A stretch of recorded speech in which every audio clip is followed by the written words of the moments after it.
There is no louder warning signal that baseball is on its way than the first mention of pitchers and catchers reporting to spring training. It only makes sense that the first ones on site are the horses that will dictate your path through the 6-month season and more. The prep work continues in Clearwater as many watchful eyes have a direct focus on the mounds.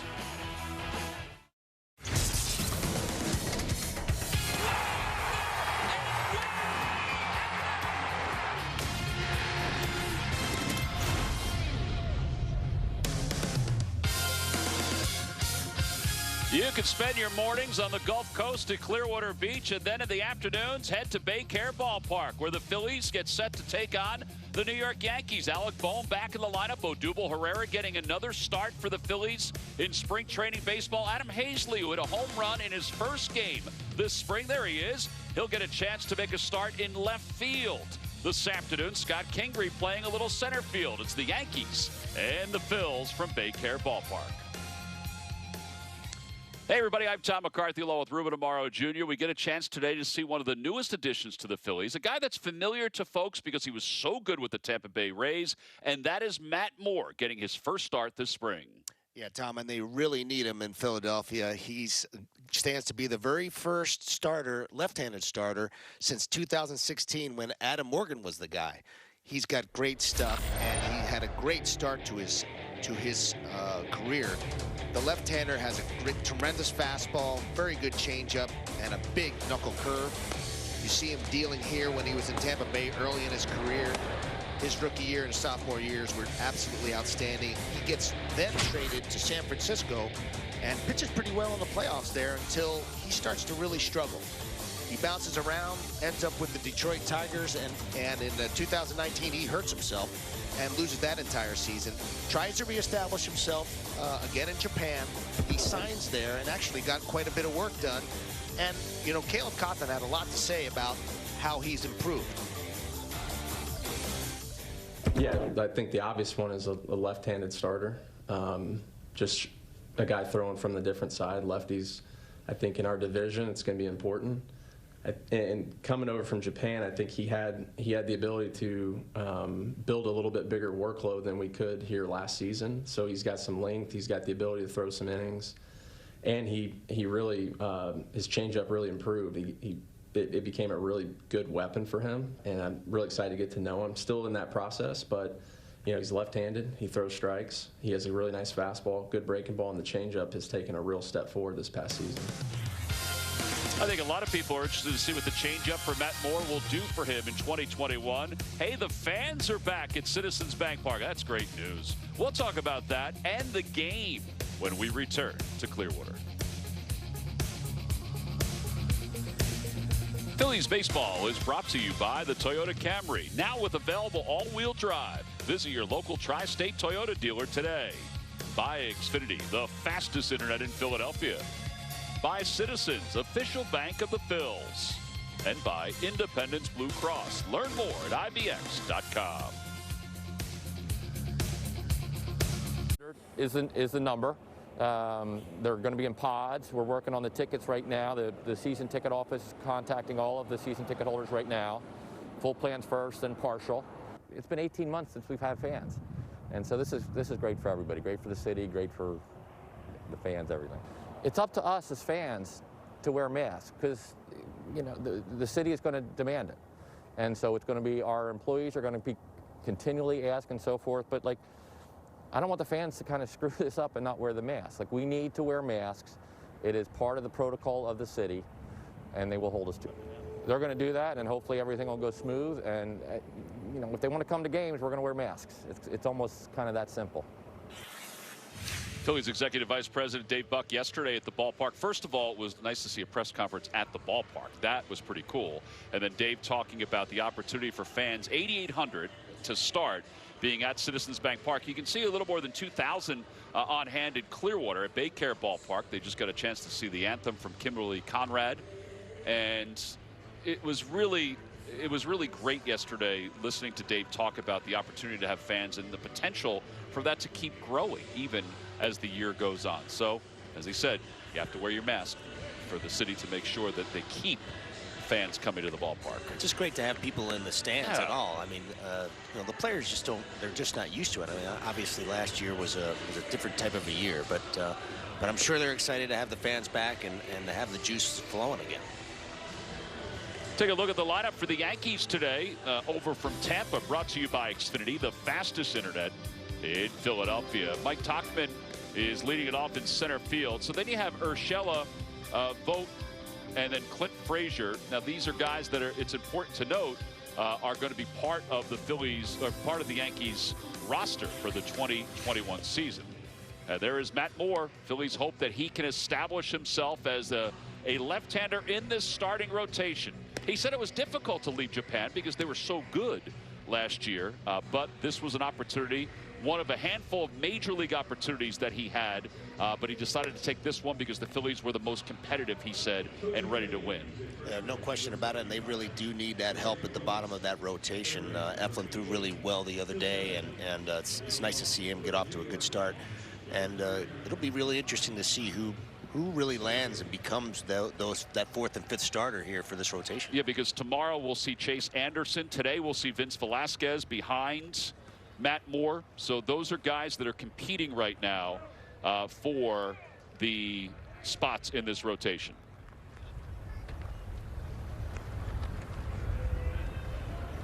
The first pitch of the day is in there for a strike. We're underway. The acting manager for the Yankees for today is Carlos Mendoza, the pitching coach. We want to send our best out to our buddy Aaron Boone, who's recovering from surgery that he had last night to put a pacemaker in.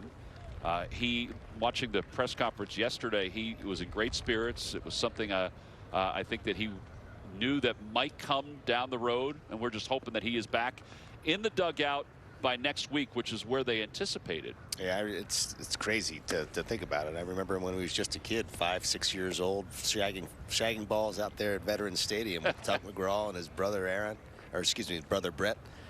But now he's the manager of the Yankees. Hopefully things turn around quickly for him. 1-2 pitch, swung on and missed. That's a good start for Matt Moore as Tauchman is down on strikes and one away here in the first inning. Yeah, that's one of his bread and butter pitches right there, that breaking ball. It's a dandy. He's got great rotation on it. Maybe one of the best breaking balls rotation-wise that there is in all baseball. And if he can throw that consistently like that against those lefties, he's going to be real effective. Here's Gio Urshela. Urshela last year, 298 with 6 home runs and 30 runs batted in. Today is the 3-month anniversary of Urshela getting a bone chip out of his elbow. This was the day he targeted to be back. Not many guys are able to hit that target when it comes to those injuries, and he obviously is back today for the first time. Yeah, clubs are very conservative these days. They really try to protect that asset, and not very often do you have guys come back on time. No. 1 ball and 1 strike to Urshela. Urshela really has established himself as a heck of a third baseman. I mean, defensively, he's always been very good, and then he's really basically come out of his shell offensively in New York. And by the way, that's the changeup that Ruben alluded to in the open for Matt Moore, how it just floated away on the outside part of the plate. Yeah, that's the pitch it really has to have that good, strong 3-pitch mix. Out to center field, and Scott Kingery is there. 2 outs. Number 59, Luke Voigt.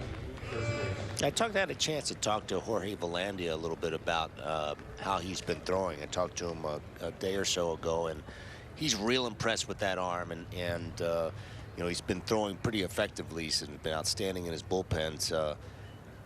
I'm excited to see how he throws. Here's Luke Voigt, who last year 22 home runs, led the American League, 52 runs batted in. He became the first Yankee since Mickey Mantle to have 20 home runs in his first 50 games in a season. Is that a lot? Amazing. Off the end of the bat, this is a good inning. Second base, and Maton is under it, makes the catch. How about that for a quick first inning for Matt Moore?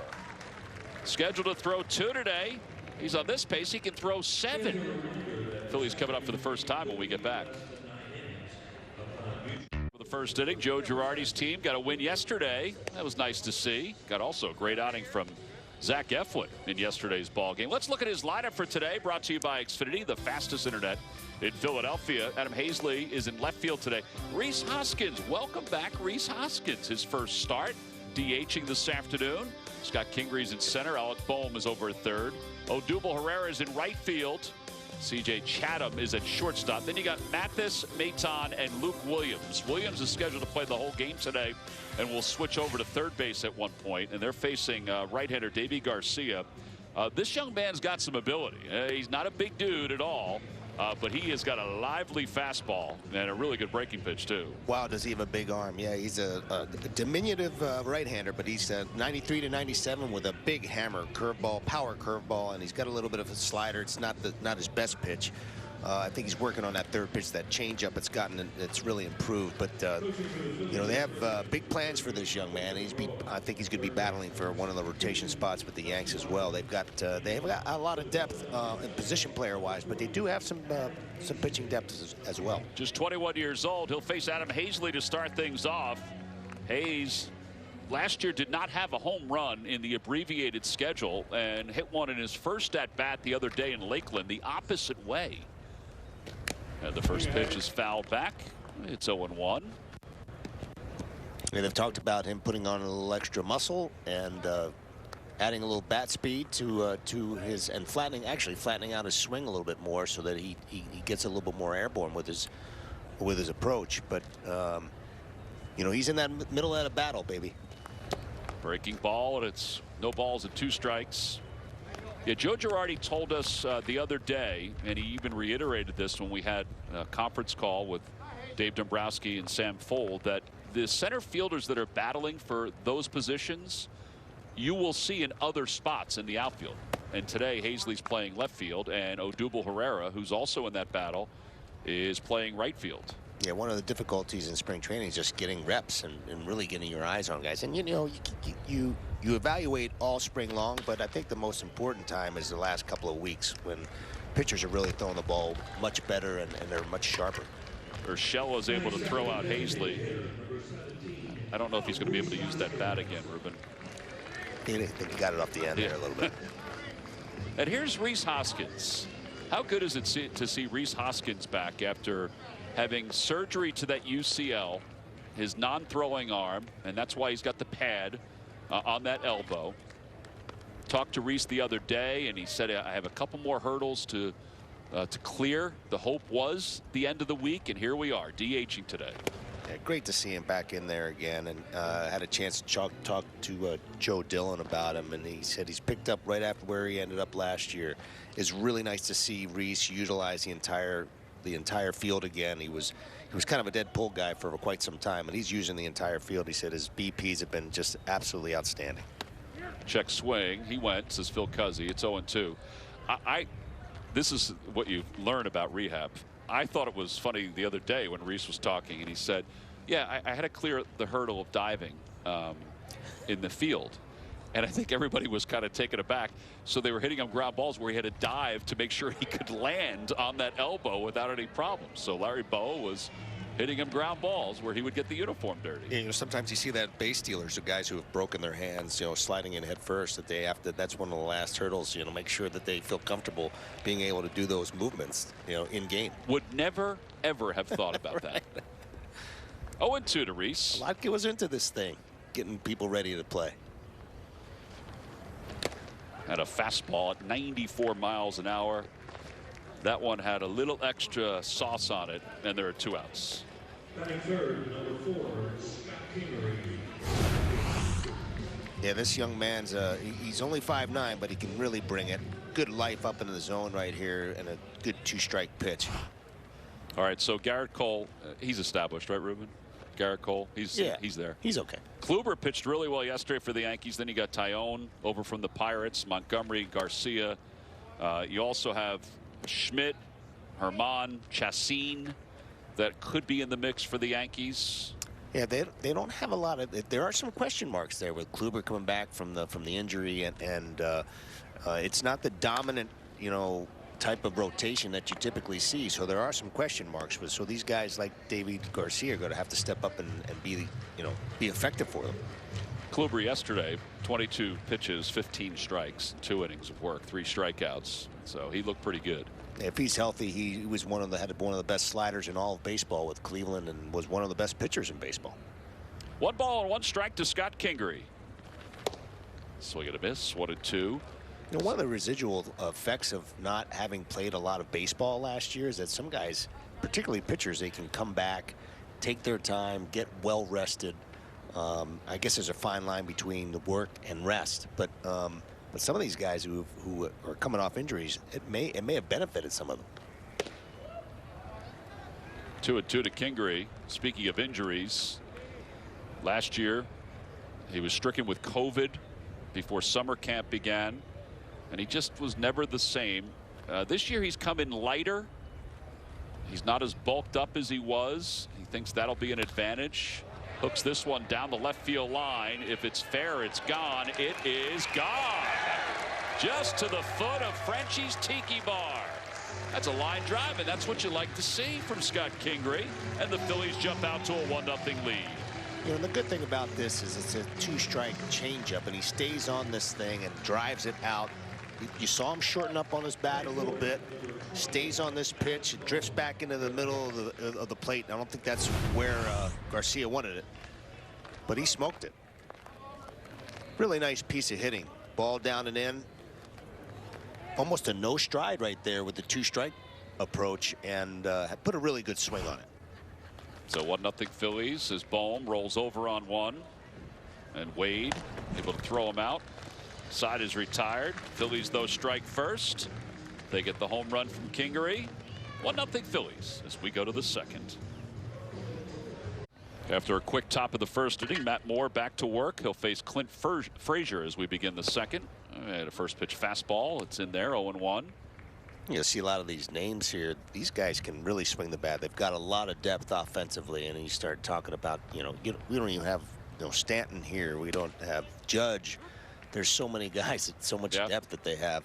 I mean, even our man Jay Bruce is on this club. He's kind of signed as an afterthought, sort of, so to speak. So they've got a lot of offensive thunder over there. Made a great catch the other day in left field. In the dirt. Clint Frazier should be the starting left fielder for the Yankees this year.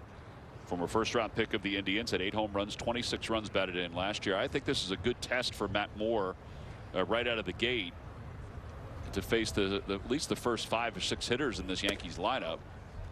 And it's upstairs, so it's 2 balls and 2 strikes.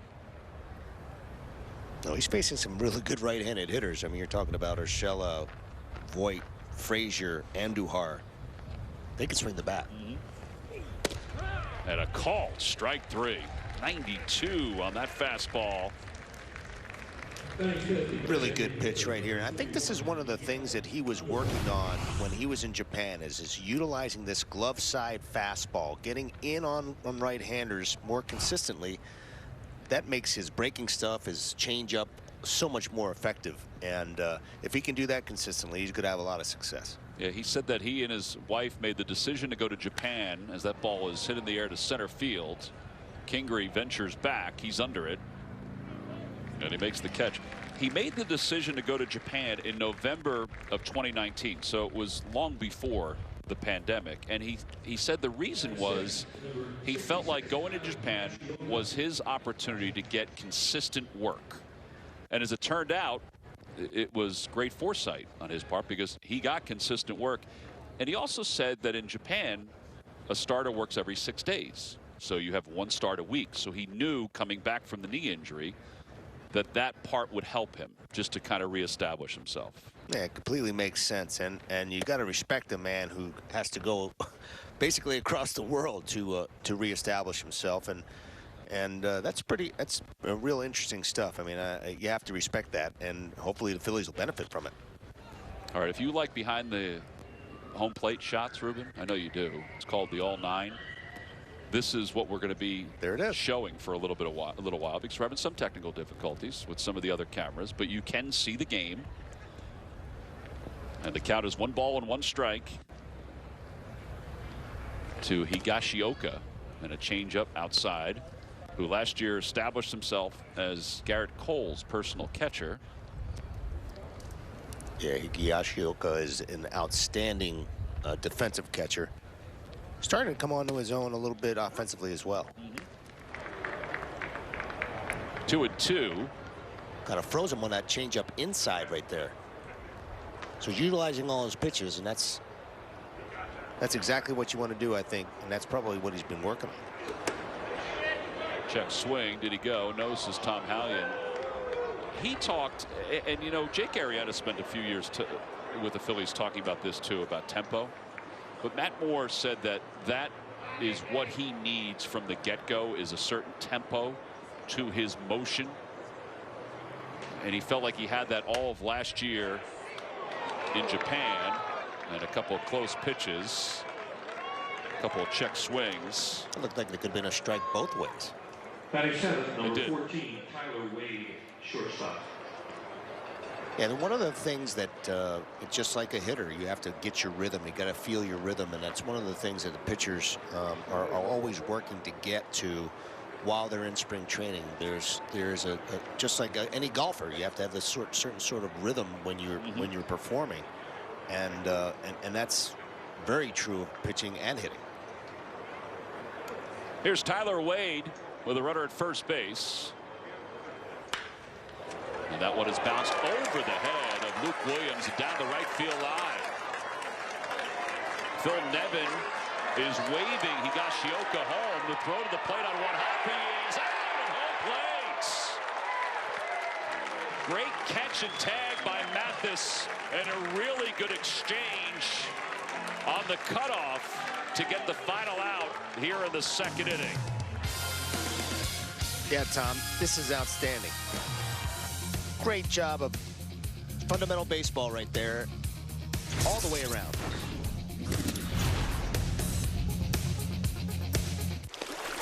Bottom of the second, it's 1-0 Phillies thanks to a home run by Scott Kingery, as Odubel Herrera is getting set to lead things off.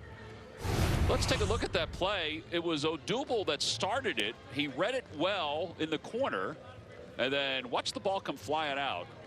Really great job by everybody fundamentally here. I mean, this is this kind of stuff you work on in spring training. I'm sure Joe is real happy with it. Perfect relay throw both ways. Two perfect throws. Excellent one hop throw. Mathis with a super tag. That's the way you're supposed to get it done. That's the way you dry it up. Yeah, Maton, who's usually a shortstop, playing over at second base today, one of the Phillies prospects. I said that Odubel played it well. It looked like he did from our vantage point, but he may have sprawled around a little bit before he grabbed it, but he still kept his composure to make that throw. Yeah, difficult play down that corner. You don't know whether the ball's going to kick back off, so he stayed with it, made a nice throw to the cutoff man, and did their job. So we go to the bottom of the second. Davy Garcia will face Herrera. Odubel, who made his first start the other day in Dunedin. And before that start, he addressed some of the players before who were in Dunedin with the Phillies about his domestic violence situation that caused him to miss all of last year. And then he met with the media on Zoom, speaking in English, his second language, as he hits that one in the air to right field. It's pretty well hit. Going back on it is Brito, and it is gone. Way out of the ballpark for Odubel Herrera. His first home run of the spring, his second hit, and the Phillies are on top 2-0. Yeah, Tom, he gets a high piece of cheese and just drops the head on it, believe it or not. That's not an easy swing for left-handers. Usually their power zone is down and in. This is a fastball up, a little bit in, and he gets to it quickly. High fastball with a lot of life, and he just tomahawks it out of here. Gotta love the bat flip. He's bright, and he's almost in midseason form there. That part of it has not changed for Odubel. But he did speak to the media the other day and talked about the incident that occurred in Atlantic City in 2019 that caused him to have an 85-game suspension and miss all of last year too. Yeah, it's really unfortunate that he went through that. It does seem that he's maturing. The fact that he even spoke to the media in English, because he had been reluctant to do that. And that was his choice. Yep. That ball is lined into right field, and a diving play by Brito to rob C.J. Chatham, I believe, of a base hit.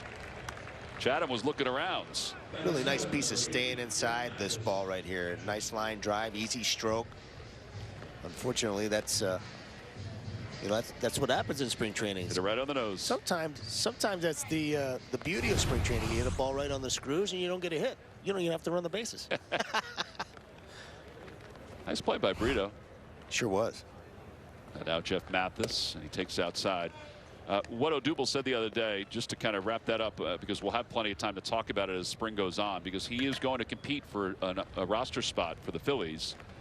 He said, I feel sorry because I made a big mistake. I know people are not going to forgive me, and I understand that. But I spent the last several years earning Melanie's trust back. And he said that was the most important part of this, was earning her trust back. And I am grateful because she forgave me. And now I would like to have the same opportunity with my teammates, our fans, and the Phillies family. He hasn't quite had the opportunity to talk to the rest of the club because of the COVID situation. He had hoped to do it today, he said. I think he wanted to do that at some point. Yeah, because he is a part of the satellite crew right now. Yes. 1 ball and 2 strikes to Mathis. Played with Texas last year. Outstanding defensive catcher. Inside, 2-2. Longtime friend of JT Realmuto from when they were in the Marlins organization together. Yeah, Mathis has been around, and he's really an excellent catcher who's giving them some depth. It'll be interesting to see if he'll actually go to AAA if in fact he does not make this club. Swing and a miss, and that's the second strikeout for Garcia. Realmuto with his hand situation, not quite sure whether he's going to be ready for opening day. They believe that he's going to be ready, but it's nice to have Jeff Mathis there to give them a little bit of depth there. Yeah, if the schedule remains on pace, then JT was going to get it reevaluated today. Here's Nick Maton, who's 1 for 4 so far this spring. And a big breaking ball, and it's 0-1. That's just not fair this early in spring training. First pitch breaking ball, first strike like that. See Maton's career in the minor leagues. 24 years old. Solid defender at shortstop, playing second base today. Not sure whether he's going to end up being an everyday type player, but he's got some versatility and can do some things defensively. He handles the bat a little bit. Swing and a miss. 3 strikeouts for Garcia. He allows 2 home runs in his outing this afternoon, including one by Odubel Herrera. 2-0 Phillies. We go to the third. We're excited to welcome fans back to Citizens Bank Park. The 2020 season will kick off with a limited capacity of 8,800 fans per game. Phillies season ticket holders will be given the first opportunity to purchase tickets this year. The public on sale, the public tickets will go on sale with limited availability for select home games on Friday, March 12th. Now we want to invite you to visit Phillies.com for more information. You can always go to Phillies.com to get any updated statistics or info. But for this case in point, it would be helpful just to follow at Phillies.com. Here's Vince Velasquez.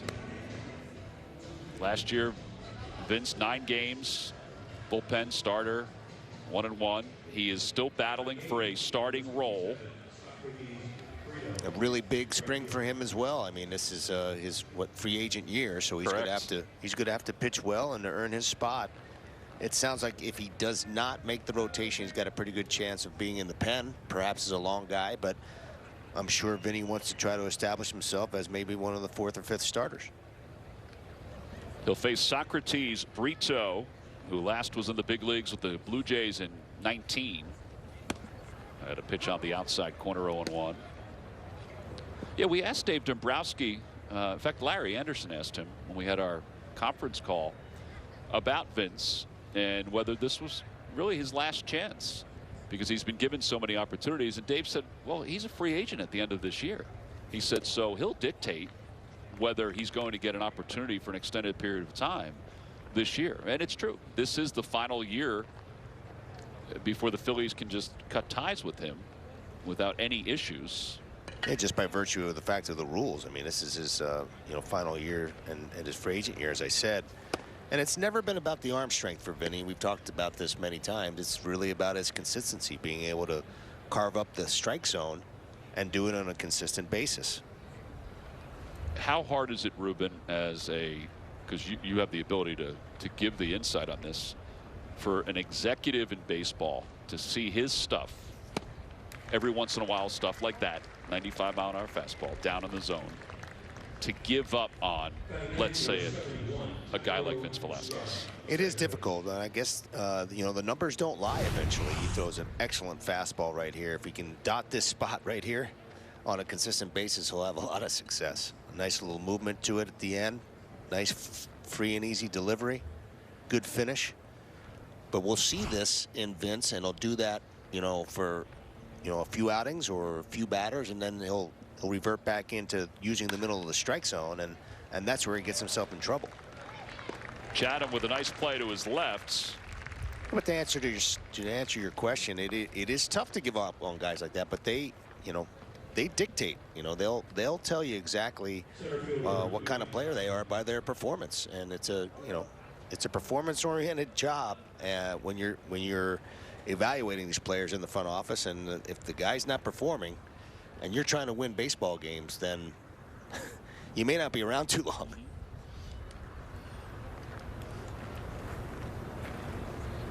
Here's Thairo Estrada. And a pitch inside, 1 ball and no strikes.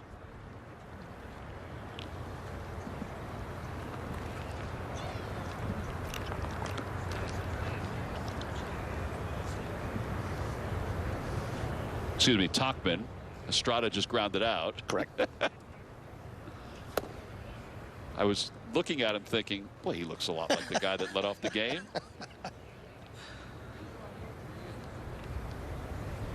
He struck out his first time, 30 years old. Last year, no homers, 14 runs batted in for Aaron Boone, but the year before, he had 13 home runs. A pretty good-looking hitter, and a guy from the left side that's probably battling even Jay Bruce at this point for an extra job in the outfield for them. He's got some versatility. He can play all 3 outfield positions.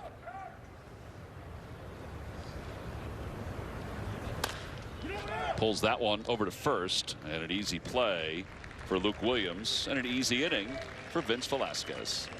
Yankees go down 1-2-3. We'll head to the bottom of the third. 2-0 Phillies. Phillies baseball is brought to you by your local Delaware Valley Honda dealers. Hurry to your local Del Val Honda dealer or visit DelValHondaDealers.com. 2-0 as we go to the bottom of the third. Phillies hope Bryce Harper will be in the lineup sometime in the next couple of days. What we did see today was the first outing for Matt Moore, and he was excellent. 23 pitches, comfortable from the get-go. This is Tachman, who he gets on strikes to begin the outing with a pretty good breaking ball. Voit hits this one off the end of the bat. That was the pop-up that ended the first inning. And then Frazier, he gets looking on strikes. Those are the first 4 hitters, and Matt Moore joins us down in Clearwater. Matt, Tom McCarthy, and Ruben Amaro, congratulations on a really good start to spring training. That must have been pretty comfortable out there. Hey guys, thanks. It's always the first one.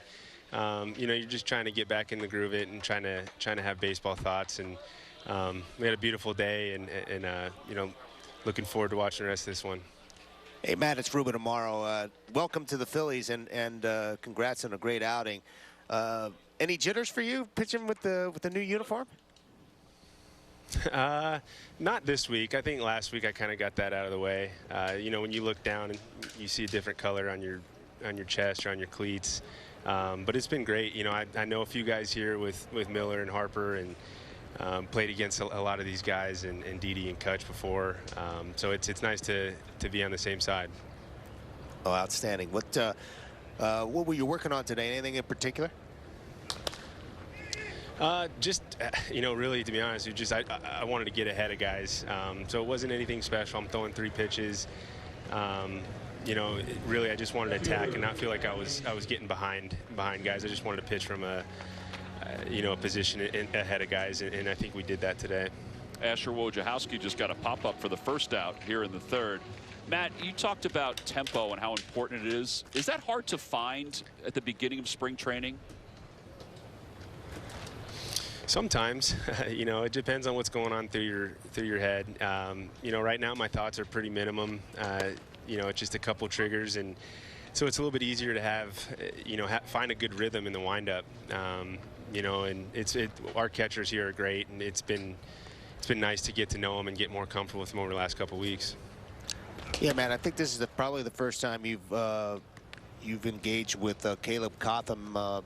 Anything in particular or a different message that you've heard from him than you've heard from other pitching coaches?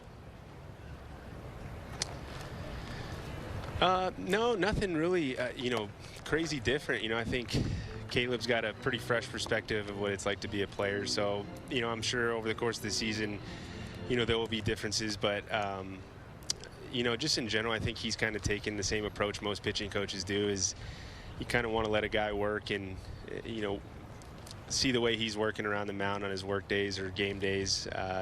So right now I'd say we're just kind of in the building stage of a relationship, but so far, I like the things we're talking about. The ideas of some things to do in the bullpen have been really cool, so I'm looking forward to it. Matt, I thought it was great the other day when you met with the media and we were asking you about playing in Japan. I thought some of your answers were outstanding. What did you learn most over there that you think can help you as you reestablish yourself over in the States?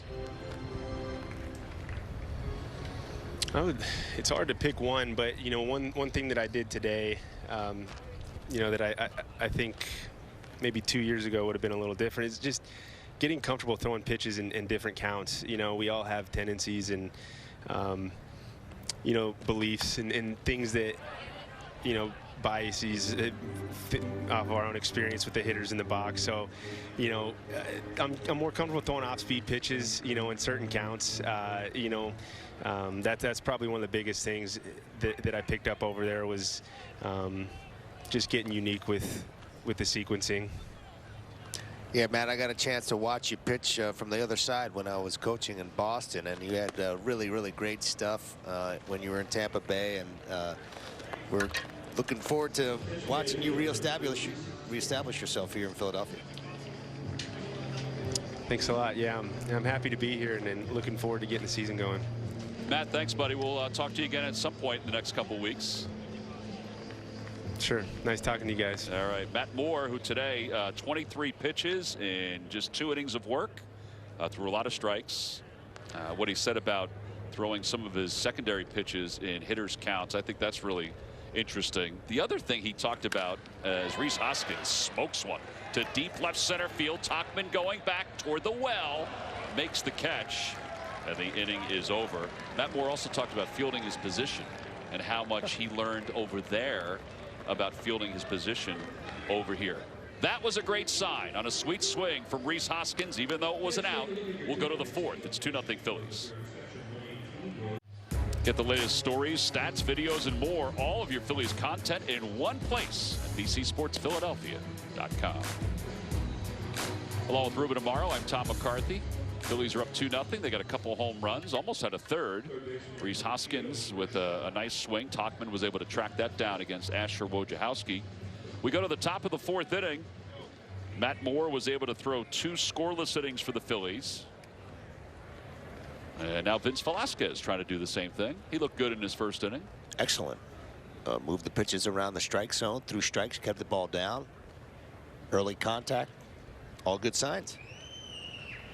He'll face Gio Urshela, who popped out his first time up and a sinker, and it's 0-1. Like I said, Tom, if he keeps down in that area right there with the life in his fastball, he's gonna really establish himself.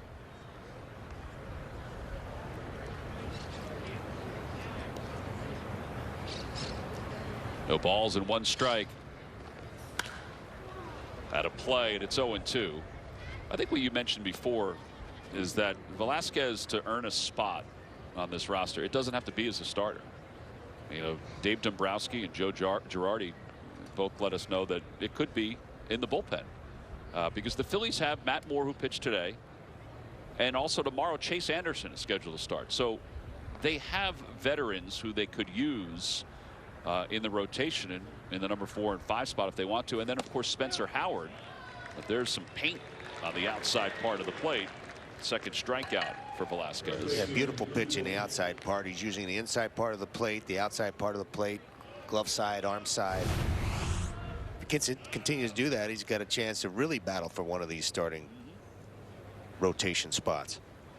You know, they're going to need about 8, 10, maybe even 12 starters during the course of the year, Tom. And that's one of the reasons why holding on to a guy like Vinny becomes a little bit more valuable. Even if he doesn't, you know, take his place in the rotation. Here's Voit. He popped out to second his first time up.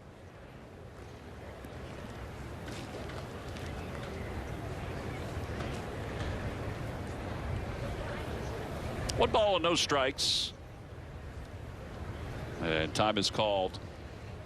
Voit, who hails from the same high school in the St. Louis area as Ryan Howard and David Freese. Really? It's at foul. It's 1-1. It's pretty good ball players right there. David Freese had a very underrated, excellent career in the major leagues. Well, he must have been a heck of a high school player.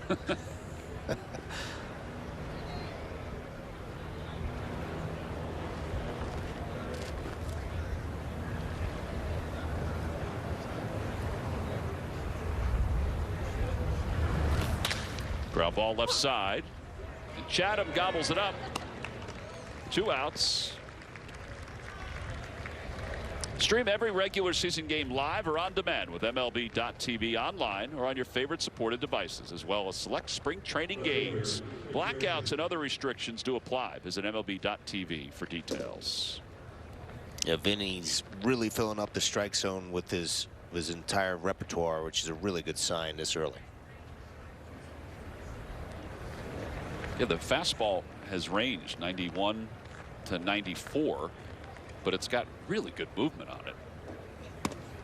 Starts Clint Frazier off with a changeup. He's a little firm on the changeup, but he's throwing it for strikes. He's thrown a couple of them now, and it's in the 87-88 range, which is a little firm. He probably wants to take something a little bit more off of that, but he is throwing it over the plate. 1-1.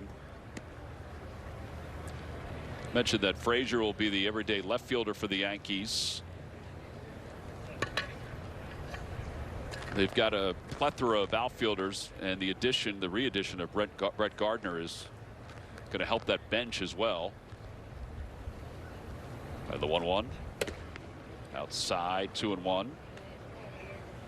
Pretty good breaking ball right there, just missed.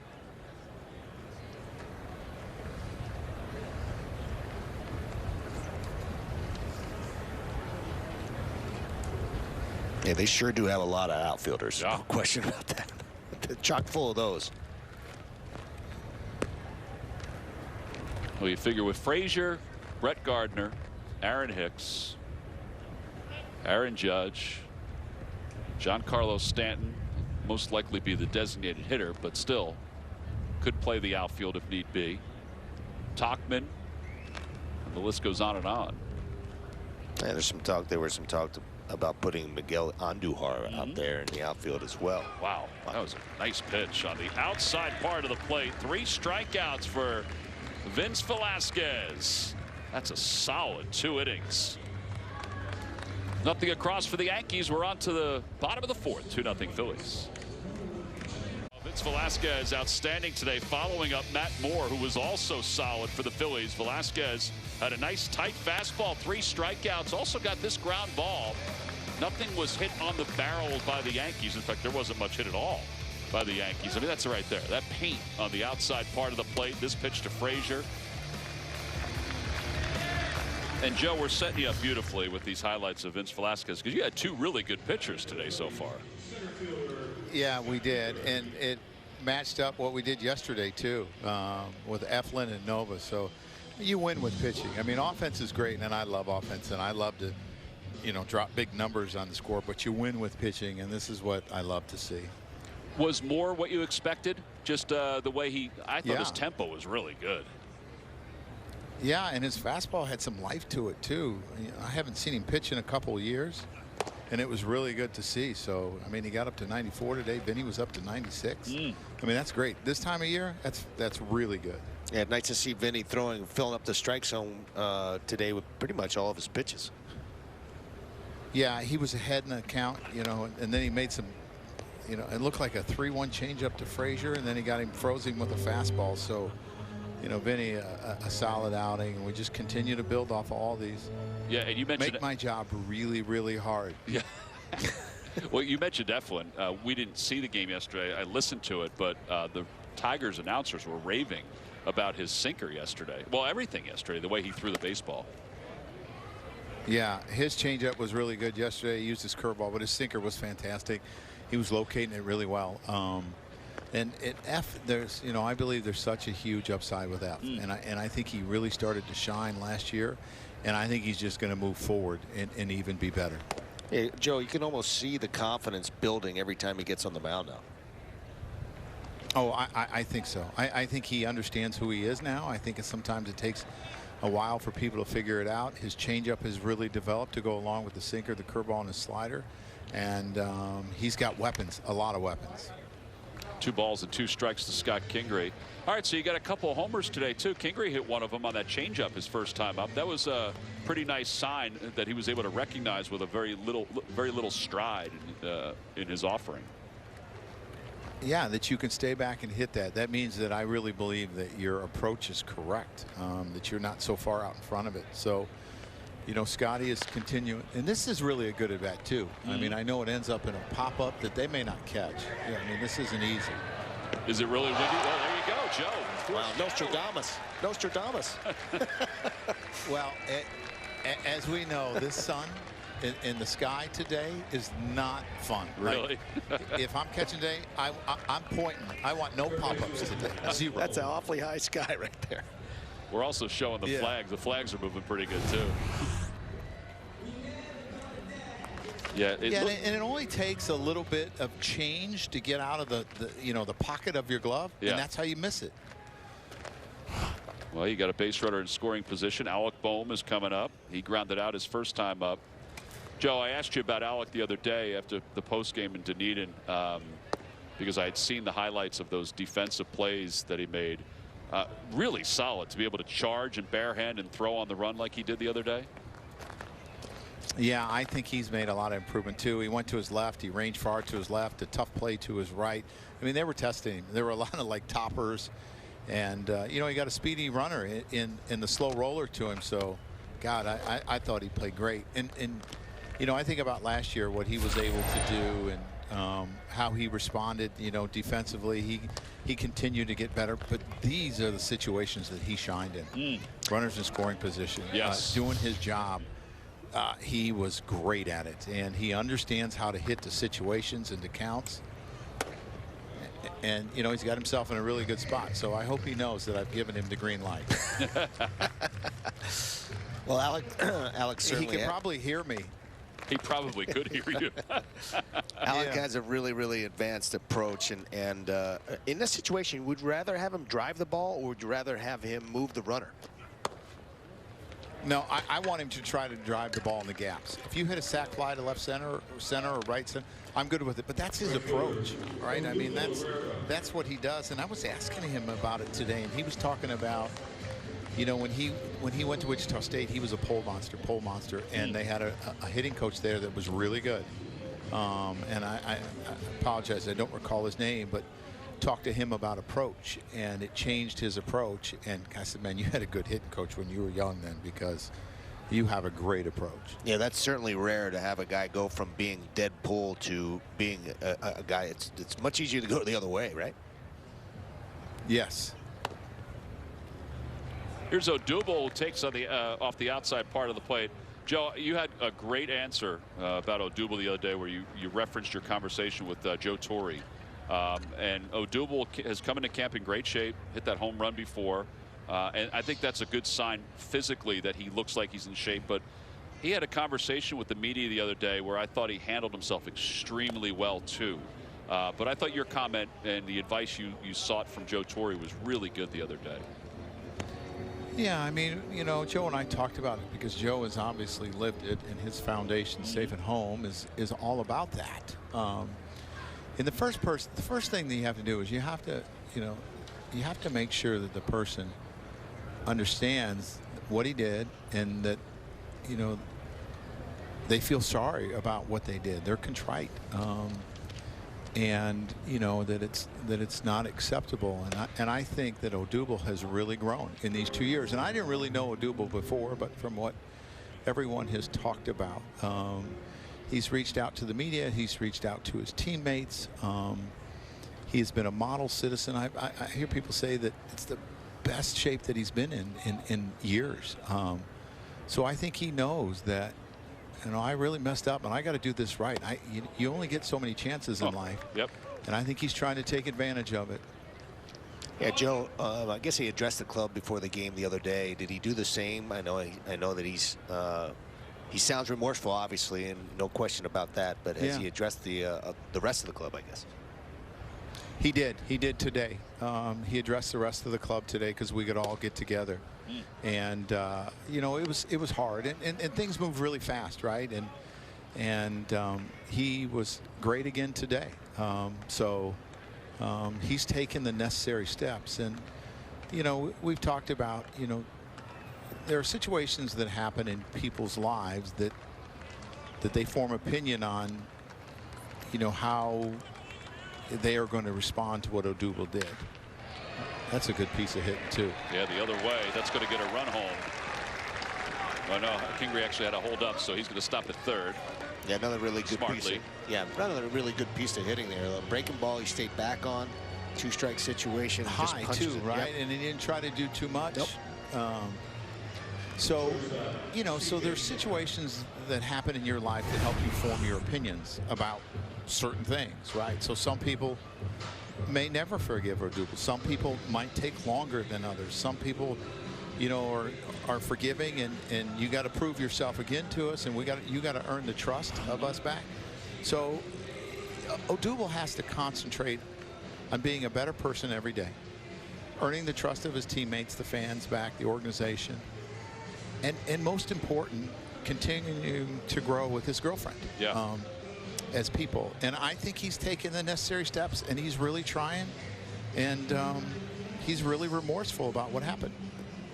Well, that was a good piece of hitting there, and he was part of you've talked about fundamentals a lot, Joe, in the 2 years that we've gotten to know you.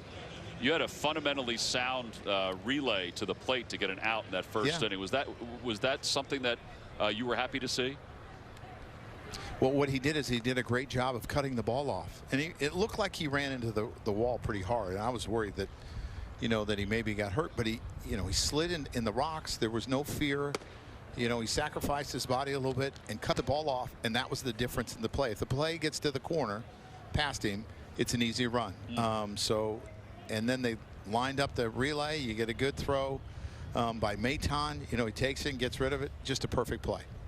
And I would think as a catcher, you appreciated the tag, too. It was a pretty athletic play by Mathis at the plate. Yeah, and you appreciate that nice hop, right? You want that long hop. You don't want that short hop, right? And just all-around good play by 3 different players. Yeah, we're seeing the replay right now. And that's what Joe. you want to see. We're seeing the replay right now, and actually, they did it absolutely perfectly. The tag play, the relay, right on the nose. I think Juan Castro is probably pretty happy about that, huh? Yeah, and after you score a run, you want to shut them down. We talk about that all the time, the importance of shutting them down. And it's not exactly how you draw it up. You know, you hope that Matt Moore gets 3 outs real quick and you get back out there. But we shut them down, you know, in the next inning we score a run again, and you try to add on here, and this is good baseball. Yeah. Well, the count is 1 ball and 2 strikes to C.J. Chatham, who lined out his first time up, hit the ball well. Oh, this ball's hit, guys.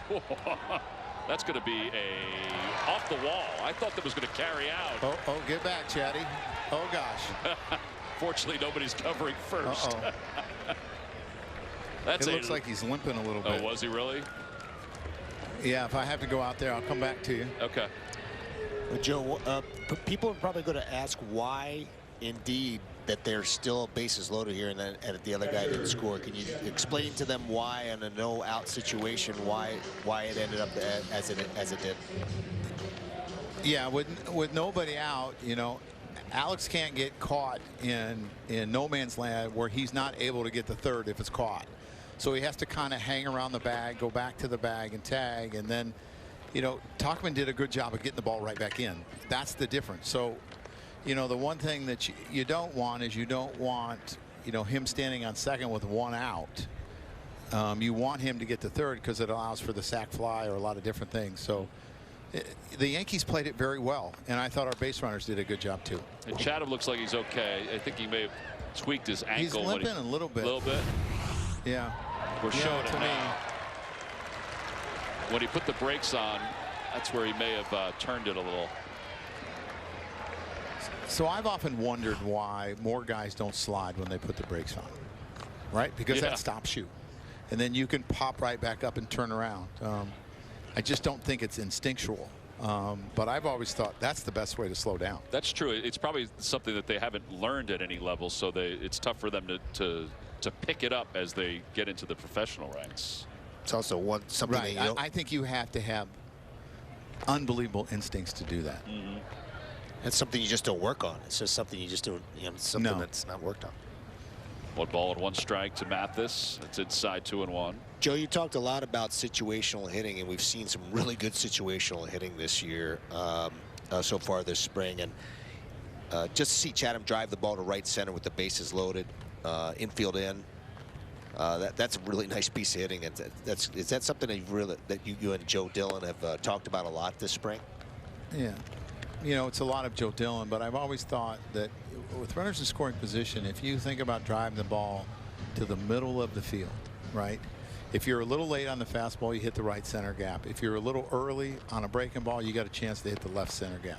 If you're thinking pull the fastball, a lot of balls are going to end up going underneath your bat. And you're going to swing and miss at the breaking balls. So he's had 2 good approaches. He lounged it to right field and didn't get rewarded for it. Did he get hit? It sounded like We'll go to replay. It sounded like hand. it. Yeah. We'll let you know if we get the replay. Yeah. I'm thinking he just wants to hit with the bases loaded. He's like, no, it didn't hit me. It didn't hit me. All right, we're looking at it right now. No, I don't think it did. Ooh, Hurry up, I gotta tell Phil. I think it did. I think it did get him. Just a little, you do? just grazed him. Yeah, I think it just grazed him. Gosh, your eyes are better than mine.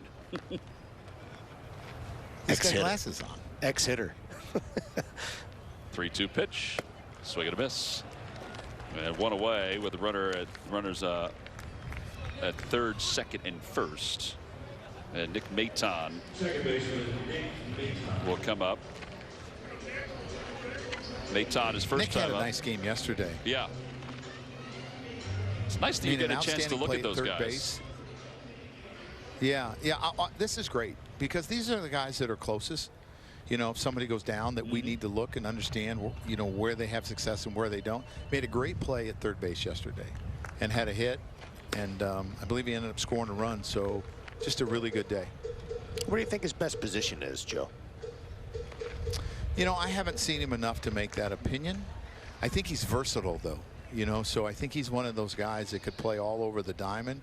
And he's going to do a pretty good job, which in today's game, it's kind of something that you want because you think about it, there's a lot of days the shortstop doesn't play on the shortstop side a lot if there's a lot of left-handed hitters. So you have to be able to kind of play both, you know, and then you have to have the arm strength when you shift the other way with right-handed hitters that you're deep in the hole. And I think he has the ability to play all over the diamond. Oh, he's ahead 2 balls and no strikes. As Wojciechowski's up to 39 pitches and fouls it back. It's 2-1. Joe, when you first broke in as a manager, I would think this would be his last hitter. Yeah. When you first broke in as a manager, they, you know, everybody kind of, you had like 8 or 9 guys that you played every day, and you went with that. Have you seen when did you see the change when versatility became more and more important? Oh, wow. I'm going to say, you know, shortly after I broke in, I want to say about 2010 is when it started to become more important. I remember Gary Dembo was the field coordinator for the Yankees, and I told him, I said, you got to create a Brock Holt for me. And a guy that can play all over the field, and it was Tyler Wade. That was the first one they created. You know, he's shortstop by trade, but he plays second, you know, third. He's a pinch runner. He plays short. And because I thought it was really important that we had that versatility, and I think all the clubs look for it now. That ball is smoked. That's a fair ball going to the corner. One is in. Here comes Odubel. He'll score. Chatham's being waved home. The throw to the plate is not in time. That's a bases clearing double for Nick Maton. Really nice piece of hitting right here. Good job, Odubel. Gets a high fastball and he just turns on it. Drive it all, 3 runs in. You okay? Joe doing some assessing. Is he okay, Joe? He says he is. You know, when you're trying to make a team, you don't always tell the truth.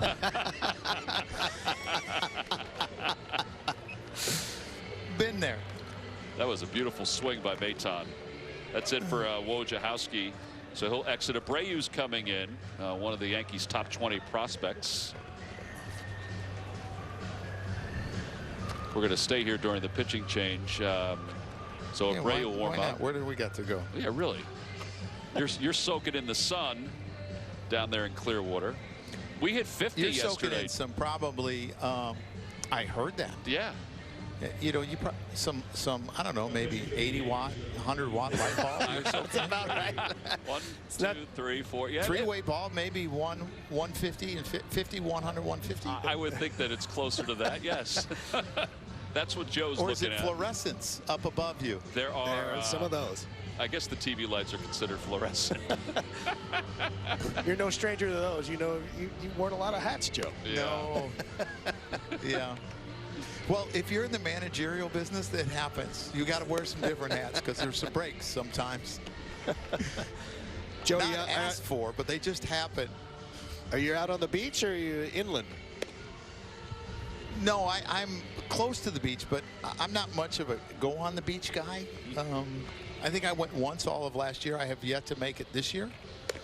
So the one day I did go, that was fantastic. It was later in the evening, and I went, you know, kind of away from everywhere it was, and I went run on the beach. And nice. I'm a big dog guy, and all these people had their dogs out, and they were throwing their tennis balls in the water, and the dogs were running in.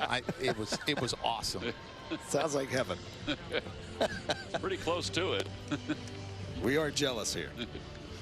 All right, so Abreu. Well, you know, yesterday was interesting because it was freezing in our ballpark, and it was beautiful in Lakeland. Oh, really? It was just a weird day. Yeah, it was cold here and windy. And then Lakeland, we got there, and it was great. And I was like, man, that's weird. It did. That looked pretty hard. It did. He does throw hard, according to the scouting report. One of the top 20 prospects for the Yankees. We're looking at the golf right now, Joe. We've got a camera out there, so we're watching people play soccer out on the beach right now. So. Really? Yeah. That's got to be tough. That's got to be some serious conditioning, right? Chasing that ball in the sand. Yeah, these dudes look like they can handle it. All right, so Abreu's out there, and Luke Williams, who you're going to have play all day today, right? He's going to play. He's going to move over to third base at some point today. Yes, it looks like that's what's going to happen. Ooh, good swing. Yeah, 98 is what our gun says on that first pitch. Is that it? I mean, it did look like it was even harder than that. It sounded harder than that. Everybody throws 98, though, it seems, coming out of bullpens these days. Williams flied out to right field in his first at-bat. Maton's at second. He cleared the bases with a double. And that ball's pulled past the diving Urshela down the left field line. Another run will score. And Williams will pull into second base. He can run, so you got to be careful. He'll pull into second base with an RBI double. Well, Joe, you got to be happy about these approaches today. This is a really good attaboy, Nick. inning, and this is a really good game offensively. Yeah, I was giving our hitting coaches a hard time because I think the first 3 games we scored 2. Yes. Right, 2, 2, and 2, and then we got 4 yesterday. And I came back today before we were walking out, and I got all over Charlie. I said, Charlie, I expect you to do more today, Charlie Manuel. I said, have a chat with Chuck. He told me he had me. He told me he had me. There we're showing Chuck right now. It is actually nice to see him there, Joe. I mean, I know you and he have known each other for a while, but it's nice to see him and even Larry Boa there around the cage every day. Well, I love having them. I mean, they're such great teachers, and Charlie has so much knowledge about managing the game, as well as Larry has a ton of knowledge about managing the game, playing the game. Charlie, the hitting, Larry, the defense. He's always working with our infielders. It is great. And the stories they tell, they're priceless. We sit in the clubhouse every day and just sit and listen to them. I heard you say that the other day as that ball gets past Higashioka and over to third base goes Williams. I heard you say that the other day, and I was glad you said that because it is true. I mean, we're privy to it for a number of years, but it is true. Their stories are unbelievable. I mean, Charlie talks about his days in Japan and all the things, and Larry talks about his days.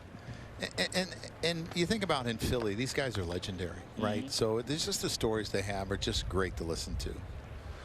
Yeah, they're baseball lifers. I mean, you know the feeling as well. I mean, you're a baseball lifer as well. But just having them around has got to be invaluable to not just the players, but also the coaching staff, right? Definitely. I mean, our coaching staff, we're picking their brains all the time, too. Talking to them. And, as you said, Charlie's in the cage all the time. Larry's on the infield all the time. He's been working with Chatham a lot, about, he talks to him about staying down, in his ground balls. And they're relentless. The joke he had the other day that if the other day he told Nick if he didn't get any hits, right, he had 300 ground balls the next day, right? So Nick was like 0 for 1, right? So the next day he's out on the half field in the morning. I said, Nick, what number is that? He said, 262. I'm almost there.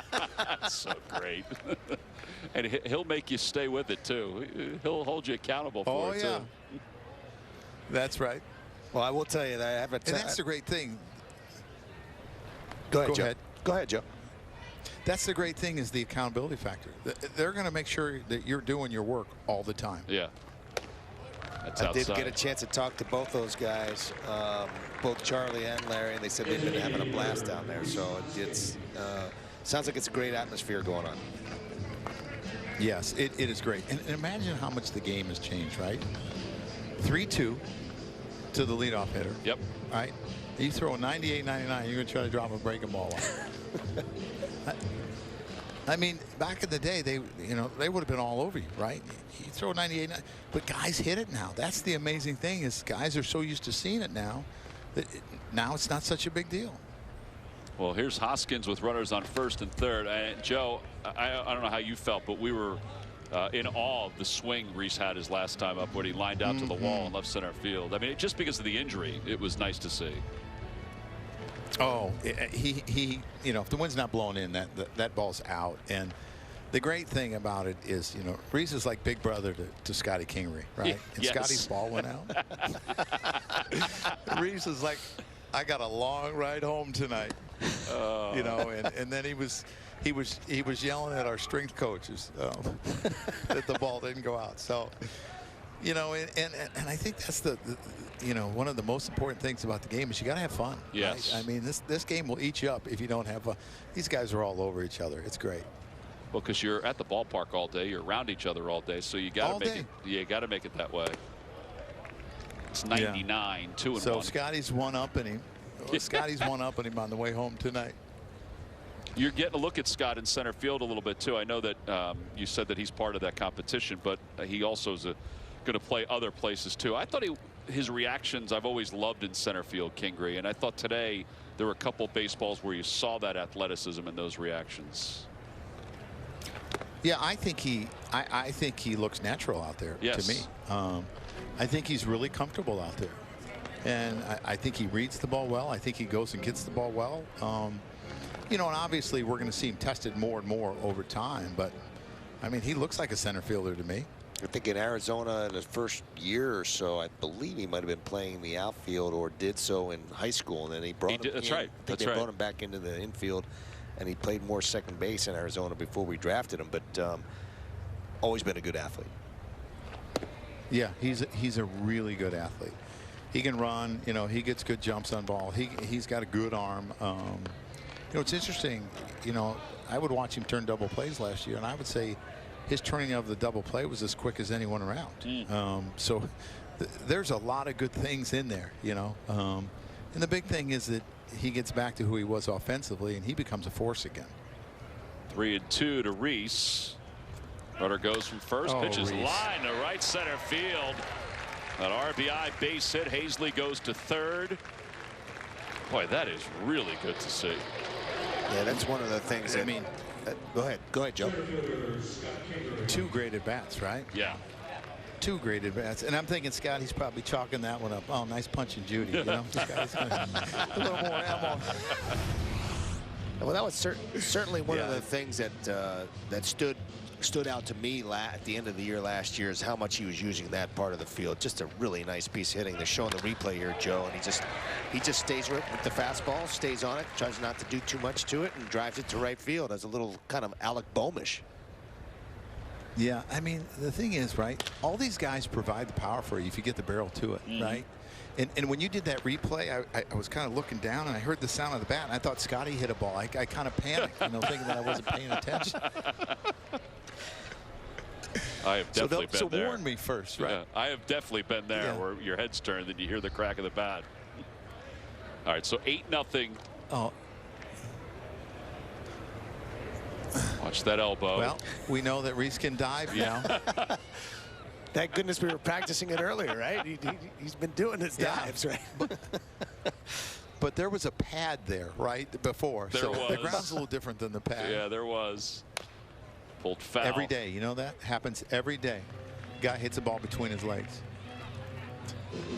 Right? You don't see a lot, but every day.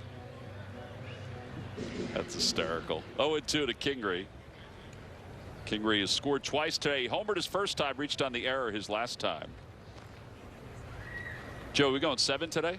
We've been hitting for a while here. Yeah. We've been hitting for a while here. We're almost 50 pitches in this inning. Swing and a miss. That's the 48th We're supposed to go pitch. 8 today. 8 today?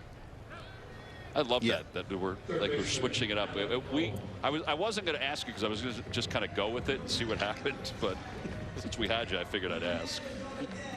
Well, I'd hate for you to check out in the bottom of the 7th. After the bottom of the 7th. I'm focused until you give that wave. I look for your wave, and that's it, and then I go. Yeah. All right, Boehm up for the second time this inning. He walked and scored his first time up. Oh. Watch out. And it's 1 ball, no strikes. Joe, in this early part of the spring, I know you got a long way to go and a lot of evaluation to do, but anybody that's like stuck out to you that you were kind of surprised about, anybody on the mound or anybody that I guess offensively that you've kind of been surprised by? Oh, you know, that's interesting. I've been impressed by Mickey Moniak's at bats. I think that Adam Hazley's at bats have been really good in spring training. That's really cool. good. You know, I think he's driving the ball more than he did, you know, last year. You know, so I mean, this is obviously our best offensive output, but I've been happy with at bats. I haven't seen us chase. You know, Gene Segura's had some impressive at bats, you know, where he hasn't chased. So I like what we're doing. I think Joe Dillon does a tremendous job in preparing our players for what they're going to see in the game in the cage. He has all these different drills that he does, velocity drills, breaking ball drills. He even throws, right, where he throws all kind of different pitches. So I think Joe does a great job of preparing our guys. That's cool. Joe, any idea about Harp, when we might see him? Do you have any plans the next couple of days? Yeah, I got to check in at the end of the day. Okay. We're thinking in the next few days. Cool. But it's really possible we're going to see him tomorrow. All right, cool. Oh, great. 3-1 pitch to Boehm, hit out towards center field. Good swing. Tauchman's going back, and that one is gone. Off the batter's eye, a 3-run home run. It's 11-0. Joe, we should do this during the regular season. Yeah, if you're going to get me 9 spots, I'm all in. Boy, he crushed Because that one. if you're going to give me 9 spots all the time, right, I'm not going to have to do much. That's true. Attaboy. That's funny. People were wondering where all the power that Alec Bohm was going to have, but he's such a good hitter and you talked about it before. He's able to make good solid contact through the middle of the field. Stays right on this little breaking ball and just stays right through it and drives it dead center. Beautiful swing. And he's bigger and stronger than he was last year, right? Yeah. That's the one thing that I've noticed. Just as the ball in BP off his bat is more than it was last year. And he's just starting to fill out. I mean, this is a tall, lanky kid. But in saying that, when a guy starts to fill out, defensively, I think he's better too, right? So I think he's quicker. I think he's moving better. So that extra weight has not hurt him. Yeah, he said that too. He said he feels like he's the strength in his legs because of the extra weight has made him a better defender over at third base. At least he feels that way. Any right-handed hitters like this young that you've seen this advanced, this young, Joe? You can compare him to? Man, that I can compare. I'm trying to think of like some great right-handed hitters that were like, I thought Mookie Betts was a great young right-handed hitter. Yep. The way he used the whole field, the way he was able to hit every pitch that you threw up there, a breaking ball, a changeup, it didn't matter. I thought he was really impressive. I think Juan Soto from the left side is able to use the whole field. Here's these great, fun pop-ups. Oh, he stayed with it. He made the catch. Joe, 57 pitches, Guys, 31 minutes. Great. You were great. Outstanding. Outstanding You're stuff. an excellent manager today. That inning. I just think Kinsler's been warming up for 45 minutes, though. So we'll see what he's got left. All right, Joe. Thanks, buddy. We appreciate it. We'll talk to you tomorrow. Guys. All right. We'll go to the top of the 5th. 11-0. Phillies baseball is brought to you by Nissan. Catch the thrill of the drive. Nissan sales event now. Make contact with your local Nissan store today.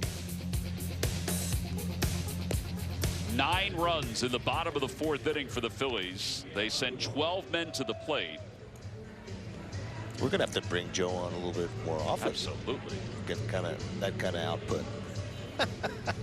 One of the things that stands out, I think, Rube, I don't know about you, but just the way he reacts to everything. And I know he's used to it because he did TV, but he's also managing right now. Right. But I think that part of it is really cool. Yeah, as we talked about, he's worn a lot of hats. He's been in the game a long time. You saying he's old? Oh, he's just, player. He was, we're all getting a little older. Yeah, we are. Longer tooth. I just think that, having been a catcher and watching the game from that perspective and then managing and doing all the things that he did as a bench coach, as a manager and those sorts of things. I mean, he's been around some really, really tremendous baseball people. And anytime he manages the New York Yankees, get an opportunity to win a World Series, you've been through the wars a little bit. Yeah. Brandon Kinsler, the new pitcher for the Phillies. There's some other changes, too. Derek Hall's in lefts. Rojas is in center. Mickey Moniak's in right.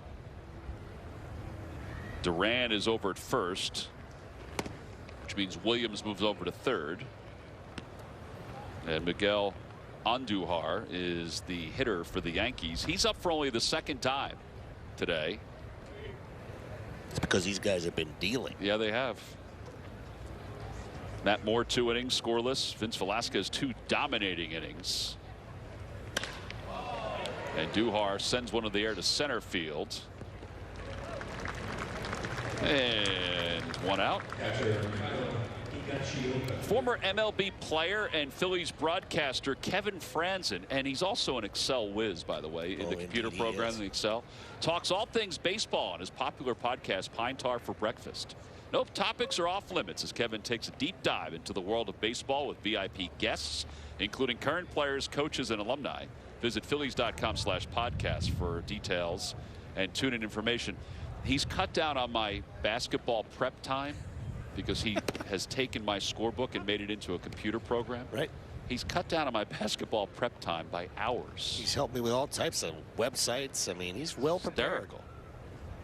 No wonder he gets the big promo. That's right. And before this inning gets away with us, this is an interesting signing for the Phillies. Not only is it a big, huge plus for their bullpen, but the fact that they got him under a minor league contract.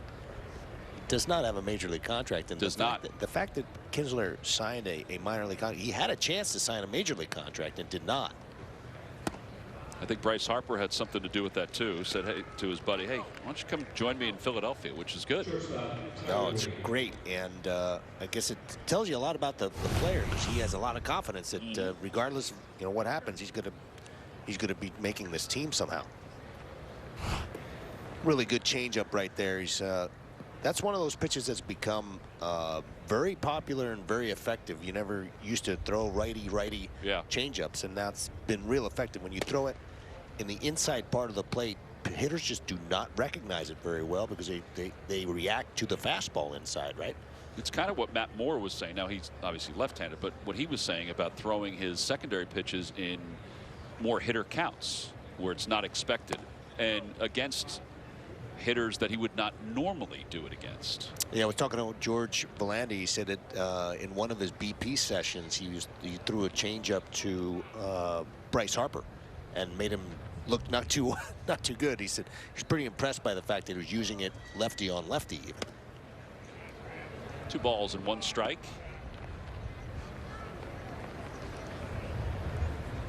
Kinsler had a scoreless inning the other day at Baycare Ballpark. 36 years old.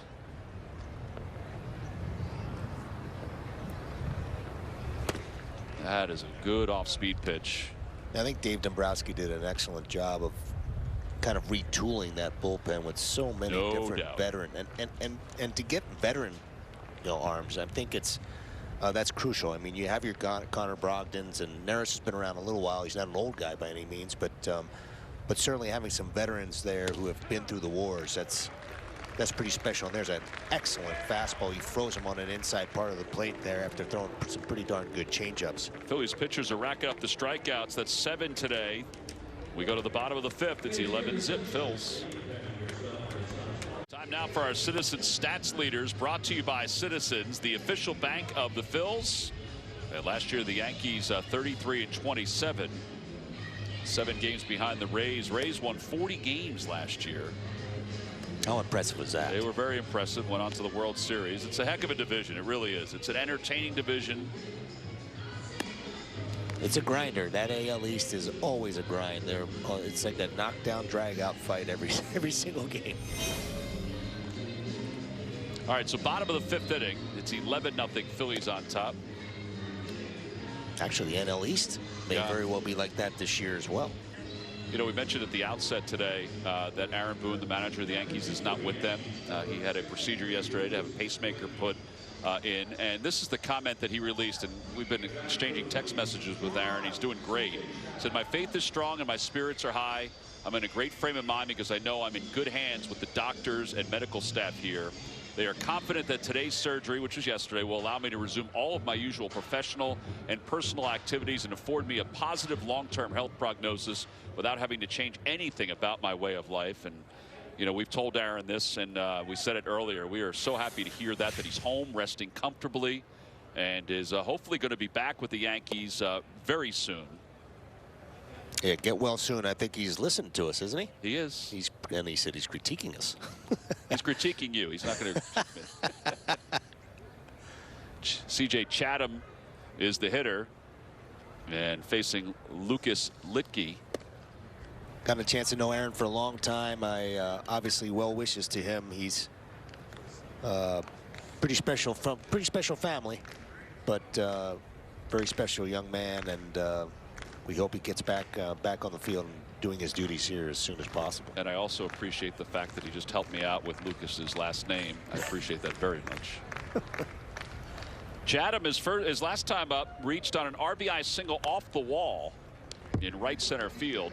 We will see some of the Phillies' changes continue as this half inning and the next half inning get rolling. It'll be Chatham and then Mathis that are scheduled to start this off. Yeah, I've been real impressed, Tom, by Chatham's at bat so far today. Used the right center on a line drive that was caught out there by Socrates, but Socrates Brito, and then really a nice piece of hitting with the bases loaded, and he drove that ball to center field. Had a chance to add on to his RBI total, but really good 2 pieces of hitting.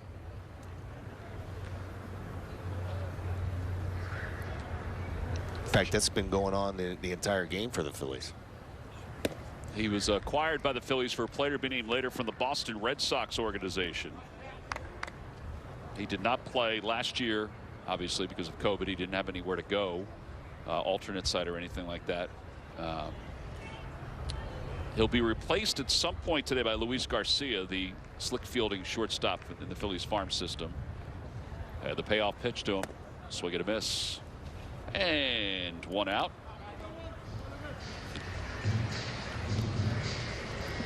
Pretty good breaking ball by the left-hander. I'm sure they want to get their fielders off the field after having been out there for what, about 45 minutes last inning.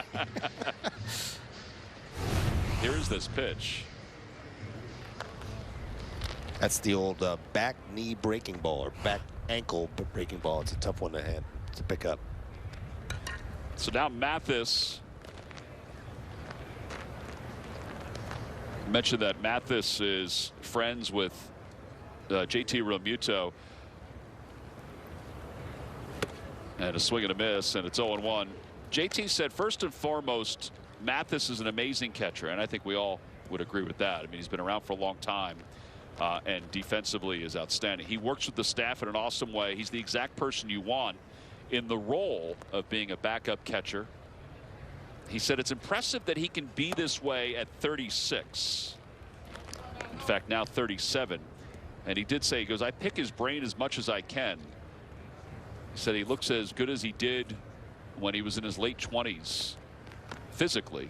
And that's part of what JT's picked his brain about often, is the longevity of being able to be out there on a consistent basis. And that, by the way, was a pretty good pitch that was called a ball. Wait, did he call it a strike? I think he called it a ball. That was a really good pitch. It should have been a strike both ways, probably. But there's no question that that Mathis, he's one of those guys that that you're always seeking to find if you are in the front office or if you're one of the managers of a club, because he's a guy that's so steady back there. He's got a great reputation. He takes care of himself, obviously, physically. And people don't realize how difficult it is to catch that long in the big leagues. You really have to take care of yourself. Now, he has not been an everyday catcher for his entire career, but he was early.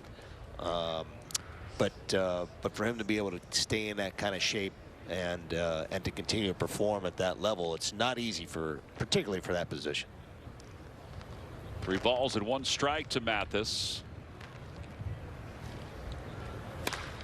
That one's pulled over to short. And Mathis will reach. That went right off the leg of Andrew Velasquez. And really now playing shortstop. Yeah, really ate him up right there. I think the fact that it was hit off the end of the bat a little bit froze Velasquez, and then he ended up getting in between and couldn't really handle it. You see him freeze right there. Didn't move his feet all that well, and then he got locked up and put himself in a excuse me. Put himself in a no man's land and couldn't make the play.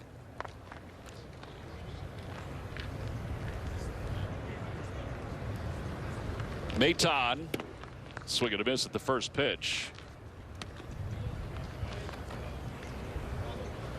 Garcia will come on to pinch run for Mathis. And then go in to play shortstop.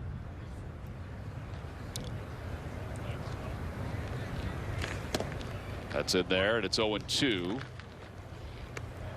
I had to make sure we saw that it was Garcia, because, as I said the last telecast, he has physically gotten so much bigger. And I think that's going to just help his hitting. 0-2 to Maton, who had the 3-run extra base hit his last time. First base is occupied, so he will not advance, but Garcia will advance to second. So a strikeout. First baseman, Luke Williams. Lucas Litke is a 33-year-old out of Rice University. That's where he was selected originally. Made it to the big leagues in 2012 with the Mariners. Pitched in 63 games that year. Had a 3.98 ERA.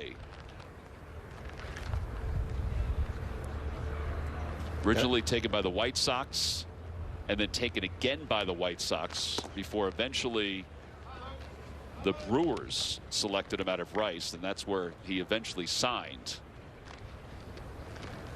Realized he had been around that long. Left-hander, Brew. They can stay around a little point. longer than most people. Left-handers and backup catchers like Jeff Mathis. That's exactly right. Luke Williams doubled his last time. It's a strike, 0-2. Get a nice piece of hitting by Luke Williams last time out. Blazing fastball, and then the next pitch was a breaking ball. He stayed right on it, drove it down the left field line. Yeah, the Phillies with 11 runs, and depending on what they score, the ball off the bat of Mathis, which they haven't yet. Right now, 9 hits and a swing and a miss. Litke with 3 strikeouts in the inning. He showed a really good breaking ball. We've played 5. We're on to the 6th inning. Phillies up 11-0. Leaders brought to you by Citizens, the official bank of the Phils.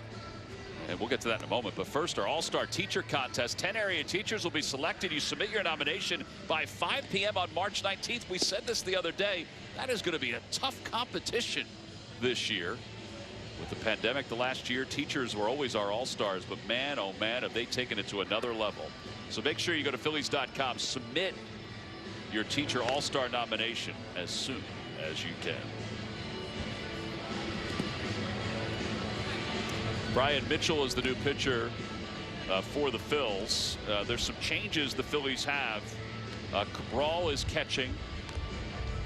Bryson Stott is at second base. Garcia stays in the game and is at shortstop.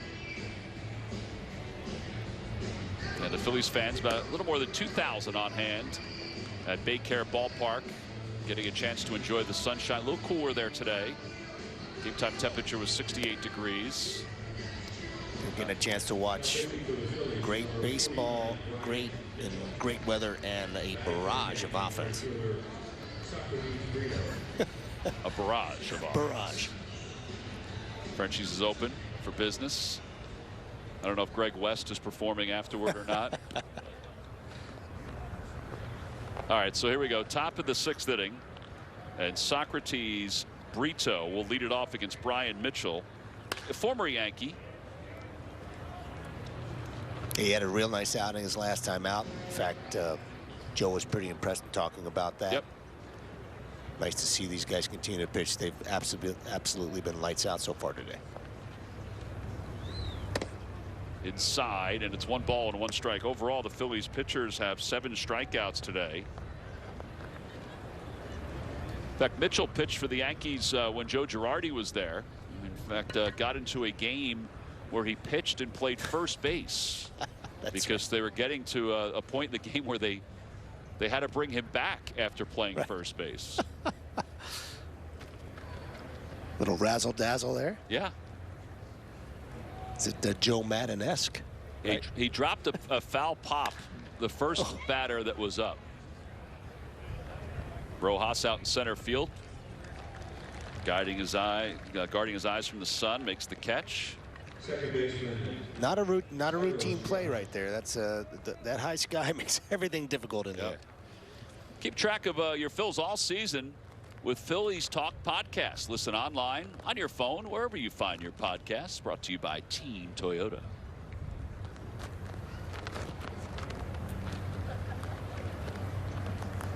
Tom, we had to move one of our pitchers around the field once or twice. Yeah.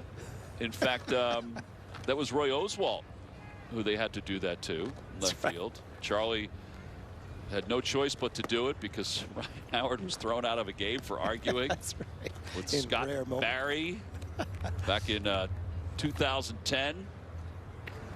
14th inning. That's funny.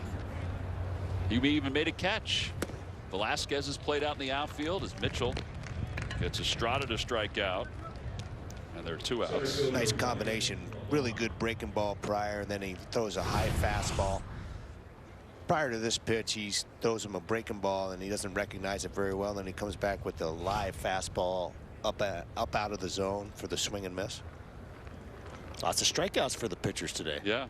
Here's Ryan Lemaire, who's up for the first time. Was in the big leagues with the Twins in 2019. 95 on the outside corner.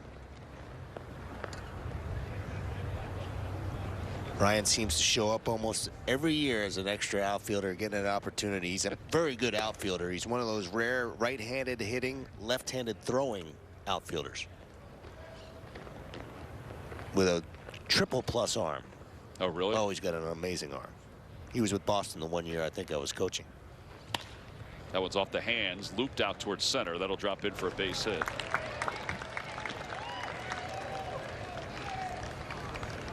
So that's the first hit for the Yankees since the second, and it's only the second hit overall.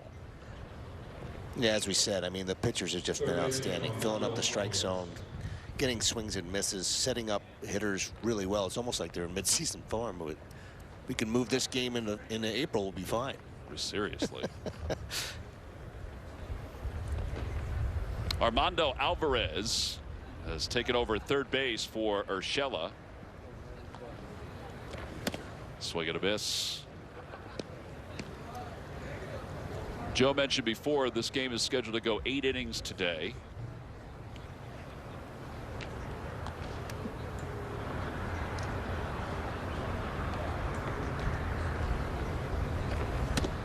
And a breaking ball inside. 1 ball, 1 strike.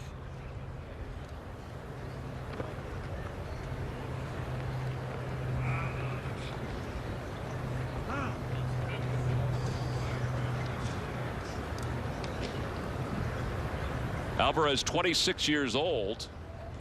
Yankees took him in the 17th round out of Eastern Kentucky. At the knees, 1-2.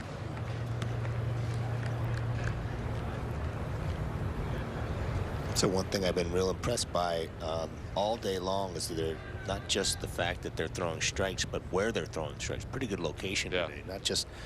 Not just control, but command as well. There's another example. He calls for the fastball inside, gets it, runs it up and into his hands, throws it exactly where the glove was. Yeah, Mitchell's not fooling around here either. I mean, it's 95, 95, 95. Trying to make a club. Well, you mentioned it before. The Phillies have brought in some of the veterans. Mitchell last pitched in the big leagues in 2018 with the Padres. He made 11 starts, 16 appearances overall. And there really is something to the fact that he did pitch for Joe in the past and has had some success with him, because there is a familiarity. Joe knows exactly what to expect him, knows his makeup a little bit. That does make a difference. I mean, he's going to have to earn his way onto the club. There's no question about that, but it does make a difference. Breaking ball. Nice job by Cabral to block it. 2-2.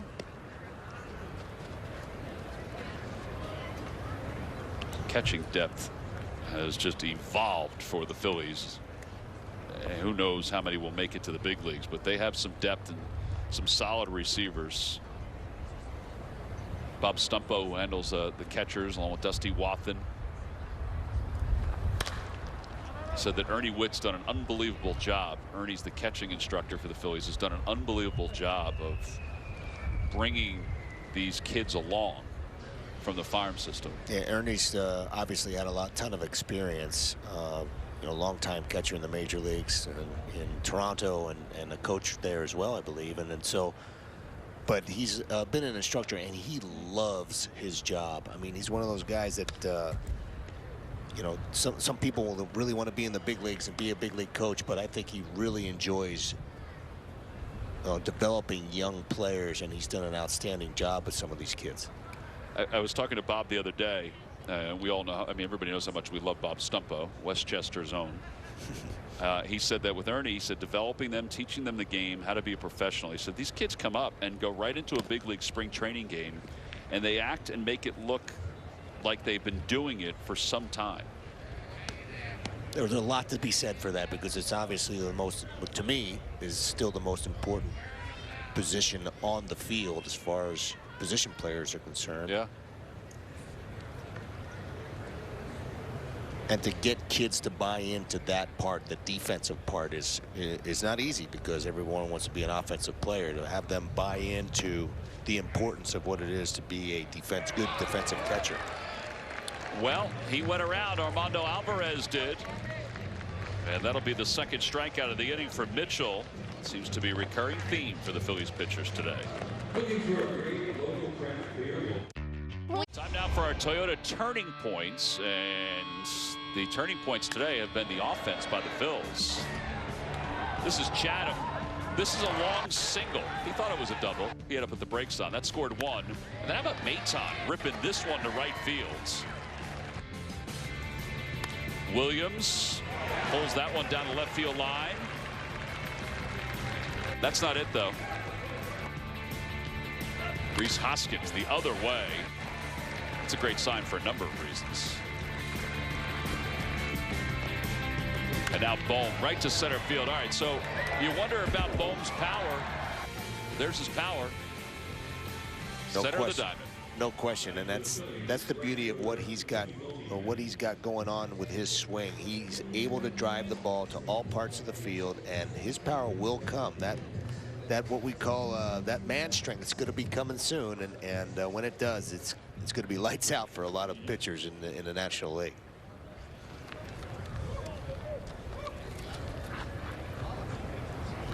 Mickey Moniak leads it off. And the count is no balls and one strike. Reggie McClain played for the Phillies last year, is the new pitcher for the Yankees.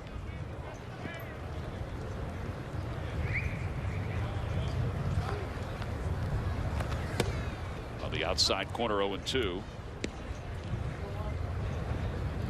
Not a bad pickup for the Yankees. The Phillies wanted to keep Reggie McClain. They were just making roster moves left and right, and they needed the 40-man spot. Phillies bullpen obviously was historically one of the worst in baseball last year, and Reggie was part of that from time to time. That's the pitch right there. He's got a really good breaking ball. I mean, you saw he was in mid-90s, but he's got a good breaking ball too. Again, it's all about the command of that fastball, because that breaking ball becomes that much more effective if you're throwing your fastball in the right spot.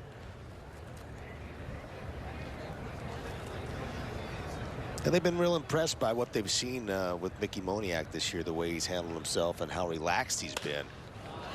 He pulls that one down the right field line. That is going to be long gone. Moniak, a home run to start the bottom of the 6th inning. It's 12-0 Phillies.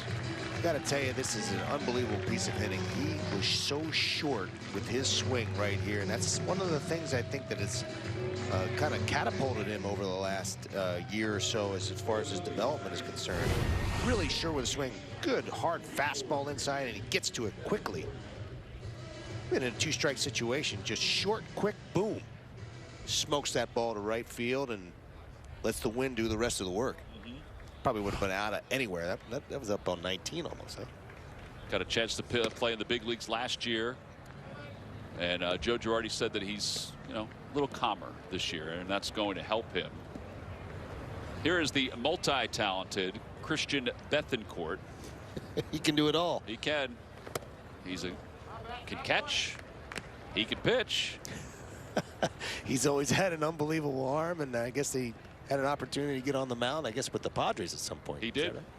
Pitched in 6 different games for the Padres. Was considered during different points of his minor league career as the best catching prospect in baseball. With the Braves? Yeah. Remember him coming up and just great actions back there, and obviously maybe what we call an 80 arm, maybe one of the best arms in all of baseball. Stands the reason why they put him on the mound. Yeah. he never really could get it going offensively, but hey, sometimes you got to think of other ways to utilize people's abilities, right? Yeah, in 17 when he pitched for the Padres in 4 games, he did give up 6 earned runs in very limited action, and it was command more than anything else as he was learning how to do it. Ground ball left side, and Velasquez will throw him out. 2 away, or 1 away. Phillies baseball is brought to you by your Philadelphia area local Chevy dealers. Visit ChevyDealer.com. Along with Ruben Amaro, I'm Tom McCarthy. Phillies putting a little offense together today. 12 runs on 10 hits. They lead at 12-0. And Rojas will be the hitter after the ground out by Bethancourt. You get excited about the offense, but I'm really impressed by the pitching. That is going to make or break the Phillies this year, and we know it's going to be a good offensive club. They're going to put runs on the board, but pitching and defense is, I think, what are going to be able to carry them. And if they can improve in both those areas, they got a chance to do some real damage in the NL East. That ball goes over the head of the first baseman, and Rojas can run, and he'll get to second base easily.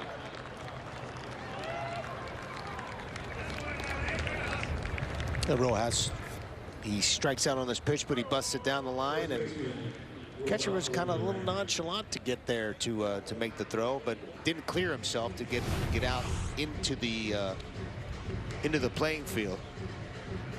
Little dribbler, Ruth. Little dribbler. Oh, it was a dribbler. Yeah, a little dribbler. Is that what it was? At a bad angle over here. Yeah, you were blocked out. Rob Brentley's throw sailed. Rodolfo Duran is the hitter. 6 home runs in this ballpark in 2019. So we get a miss. 94-mile-an-hour fastball. Duran, another one of those catchers this past year in winter ball. He played in 7 games.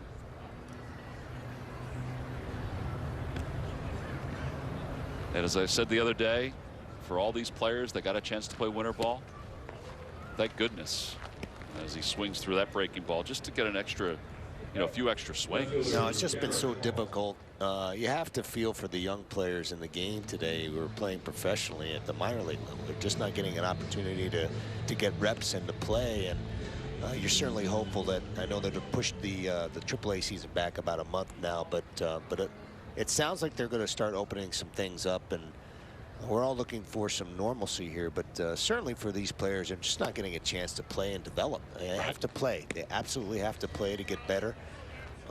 It's different from any other sport, professional sport in my mind, in that these guys just have to play more to continue to develop. And if they don't get a chance to be out on the field and competing against other teams, it just makes it very, very difficult to continue to get better in your craft. Derek Hall swings over that pitch, and it's 1 ball, 1 strike.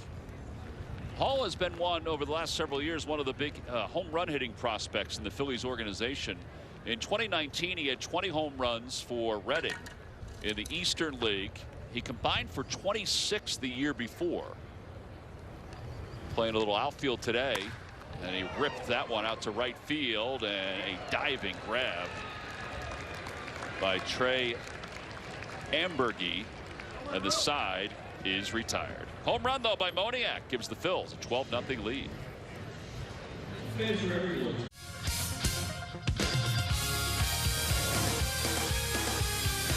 Time now for your Delaware Valley Honda Dealers game summary. Well, the offense has come alive for the Phillies today. They scored 9 runs in the 4th inning. They lead at 12-0.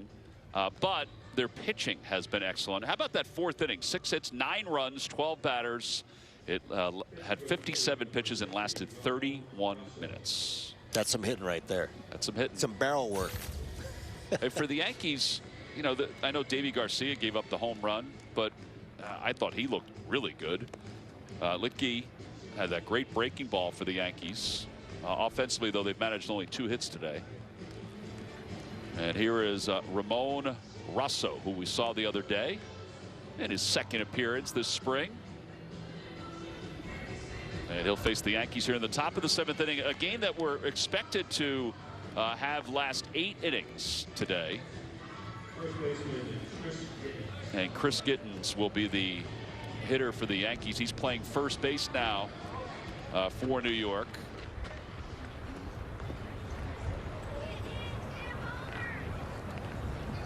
See if Rosso can continue that string of excellent pitching we've had so far. Pitch up high. It's 1-0. Gittens hit a grand slam earlier this spring, Rube. So he's making his mark. He was making his mark. He had 23 home runs in a fantastic ballpark in Trenton, New Jersey. In Double-A in 2019. Legit dimensions. Yes. In Trenton. Sure are. And it's 1 ball and 1 strike. That is a great ballpark. You are absolutely correct. It's right down the street from my home for quite some time. I was there the other day, and the playing surface, the snow had cleared out. Playing surface looked unbelievable. It really did. Really. 2 balls and 1 strike to Gittens. And it's 2-2.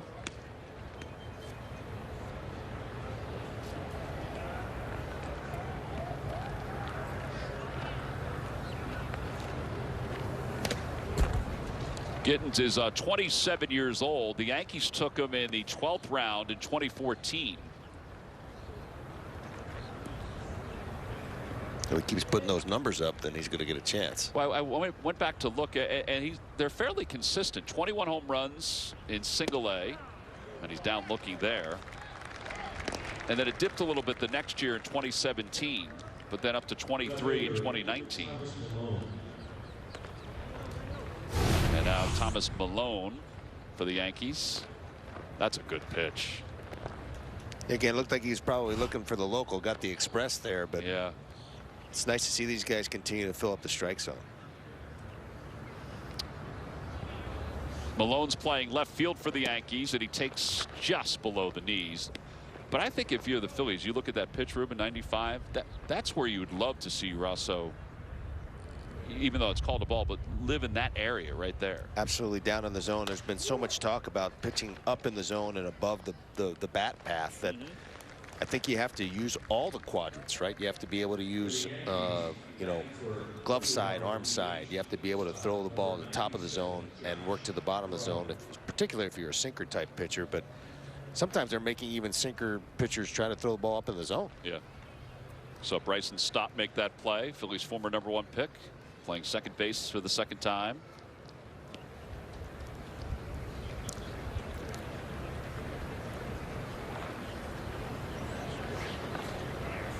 Here's Josh Bro. And he went, says Phil. I don't know about that, Phil. I think it was a called strike.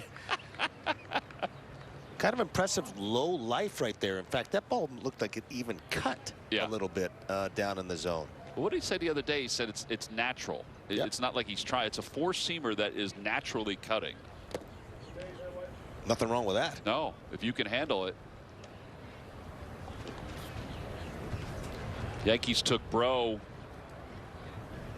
in the 2nd round in 2018. He got a chance to get some at bats last year in the summer. Little independent ball. Even though he's part of the Yankees organization, some of the minor leaguers were given an opportunity if they had a place close to where they lived or around the area where they could play a little bit. Well, that's great, and unfortunately, again, it's really about getting reps. Yeah, getting out on the field and working on your craft. Broke his bat, hits it out to right field. That's going to drop in for a base hit in front of Moniak.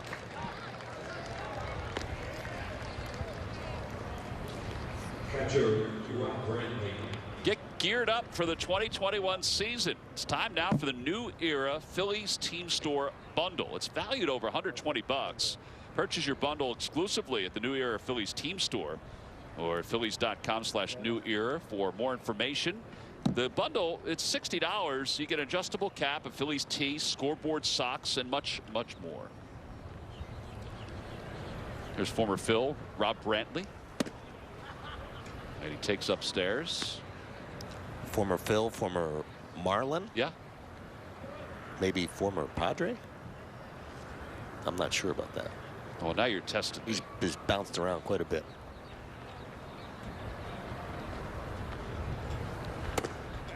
Former, you know, he has, and I love Rob. I mean, you know, in 2019 with Lehigh Valley, he hit .314, and my son is there, and he said he was a great guy. Last year was with the Giants for a little bit of time. Phillies in 2019, Cleveland, Atlanta, White Sox, Cincinnati, Seattle, Detroit, Miami. Is that enough? He's seeing the country. Left-handed hitting catcher. Another one of those guys that handles the staff well. Up and in, ball 4. That is only the second walk issued today by Phillies pitching, which included Matt Moore. He started, went 2 scoreless, walked 1, struck out 2. Vince Velasquez dominating 2 innings, 3 strikeouts. As Michael Enoa, under the watchful eye of Dave Lundquist, starts to warm up in the pen. And Enoa's a big boy, isn't he? Huh. Yes. So is Paulino. Yeah. Who we may see later on.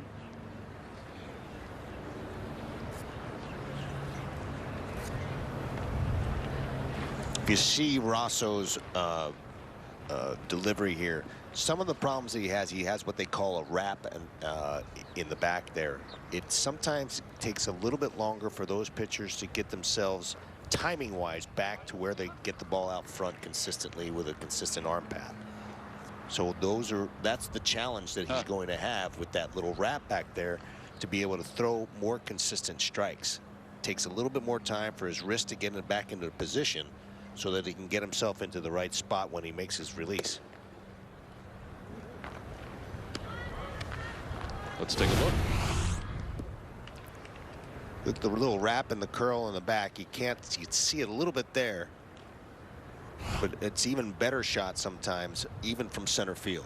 Look at your scouting hat on there. Yeah, sometimes I gotta toss it. Velasquez fouls it away. It's 1-2. I wonder if that's something that people have tried to change over the years, but he had to have had it forever. Yeah, it's almost like a very, very natural throwing motion, very difficult habit to get out of, and for them to be able to catch up, you know, guys who have that wrap like that, was it Soup Campbell way back when, you just have to be able to try to manage it. It just takes some time. Well, that was some excellent late movement on that cutter, and he picks up 2 strikeouts here in the 7th inning. No runs, 1 hit, 2 men left. And Velasquez down swinging. We head to the bottom of the 7th, 12-0 Phils.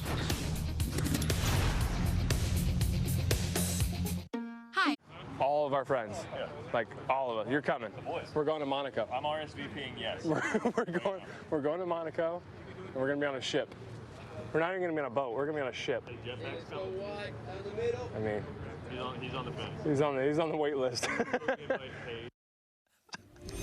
Hear your Phillies loud and clear. Your favorite team is getting mic'd up for spring training. That, of course, was Bryce and Brad Miller. Hector Neris, Joe Girardi, and more are giving you exclusive behind-the-scenes content from Clearwater. Check out the Loud and Clear Mic'd Up series, available at youtube.com/Phillies. And don't tell Scott Kingery that he's not going to be included on the trip to Monaco. Unless somebody decides not to go. Somebody said he was going to the bench. Yeah. 12-0 Phillies on top. Bottom of the 7th inning. Nestor Cortez is the new pitcher for the Yankees. 2020 with the Mariners. He pitched in 5 games. So the story for Cortez is he's been sort of sidewinding through his professional career. What I mean by that is a Yankee product who was picked in the Rule 5 draft by the Orioles and then brought back to the Yankees and then traded to the Mariners, let go by the Mariners this past offseason, and then re-signed by the Yankees. He's been Yankees love him. Meandering all around. Bryson Stott up for the first time today. Takes a breaking ball. It's 1 ball and 1 strike. It's great for these guys to get the challenge of seeing left-handed, left on left. For a young hitter like Stott, see how he handles that left on left situation.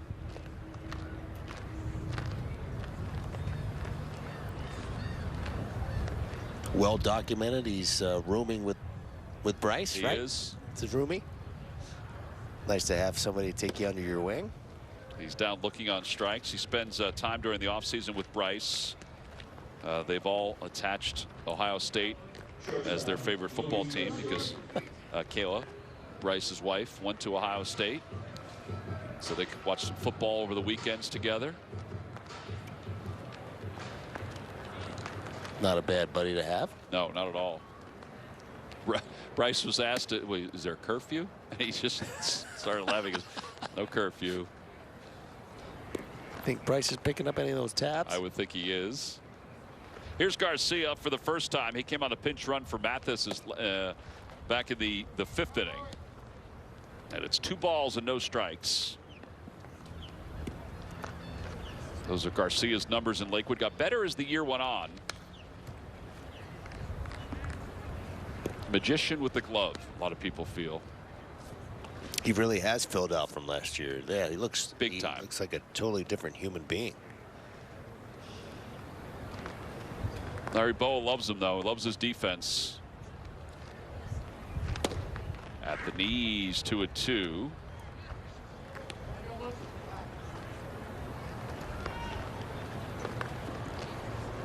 Again, we got to get these guys on the field so they can continue to develop, right? Yes. It's great that they're getting a chance to be here in big league camp and to show what they can do and to actually continue to work on their craft. Yeah, I think you mentioned it that it was announced 2 days ago that AAA will be delayed, but you would think it's only going to be that first month that it'll be delayed. And then Joe Girardi will have players to choose from if anything is needed. That pitch just a bit low. And he did say, he said, listen, having the alternate site was great last year. He said it was. He said, but he thought there was a difference in the readiness of players because they didn't play 9 innings of a minor league game. Yeah, it certainly makes a difference when they're getting in there and getting their reps.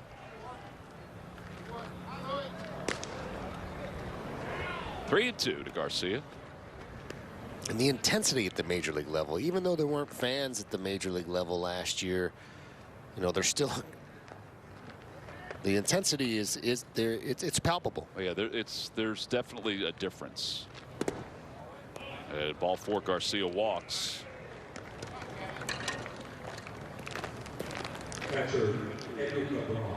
Stream all of our games this season with the My Teams app. On and off the diamond. No one covers your Phils better than NBC Sports Philadelphia.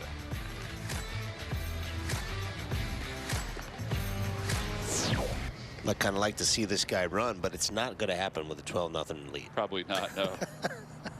He's not being held on over at first as Cabral swings at the first pitch.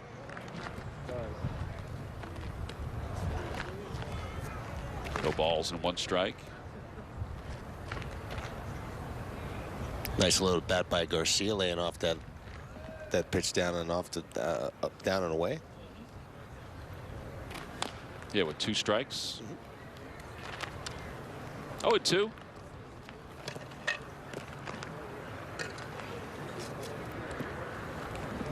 Mentioned before about the Yankees starting rotation. Their bullpen's going to be really good too. I mean, with Chapman closing and a called strike 3, Britton, Chad Green. They added Darren O'Day and Justin Wilson. Wilson from the Mets organization. I mean, those are some of them. Sessa. And they got rid of Ottavino. He went over to Boston. Yeah. That tells you in a rare trade. Well, you don't see that happen. I think that tells you what they're thinking. Their depth, yeah. Yeah. Luke Williams playing third base now. Takes strike 1. It's 0-1.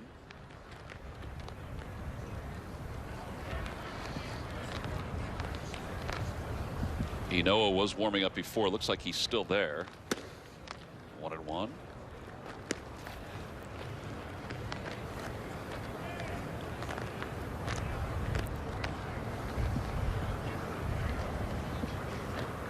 Tell me that Luke Williams is one of the best athletes on the field. He's super athletic kid and high round draft pick. I think originally he was a third baseman. Yeah, he's played every position except for catching and pitching. Josh Bonifay told me today that accurate arm with above average arm strength, which is good. Yep. And he said it may be the best pure base runner that the Phillies have in their organization right now. There's always room on a guy on a team who can run the bases. That ball's hit pretty well out to left center field, and it's onto the berm. It's gone. A home run for Luke Williams. It's his second RBI of the day. It's 14-0 Phillies. And to hit home runs. Yes, sir. Stays on this pitch really well. Barrels it up into left center. Kind of a mistake pitch. It was up there in the zone, kind of hanging into the zone, but he didn't get too excited. Stayed right through it. Barreled it up and drove it to dead center, or just left center. Little breaking ball right out over the middle of the plate. Puts a nice short swing on it. Doesn't try to do too much with it and just works the middle of the field and let the barrel do its work. Yeah, he split pod 12 and 13 out on the berm. Where'd you get that ball? Pod Right 12 and a half. Pod 12 and 13, yeah. 2021. New normals. 5 home runs today for the Phillies. Moniak has one of them. He homered his last time. It's 1-2. I mentioned Josh Bonifay. He's the Phillies director of player development for the organization. He's been nice enough to provide some of the insight on some of the younger players who we will see in these spring training games.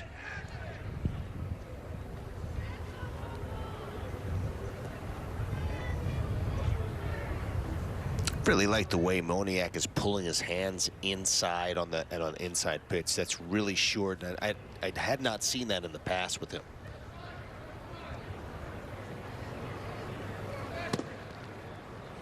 A little hesitation there.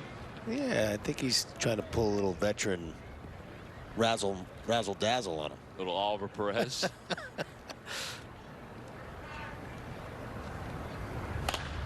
Line drive foul.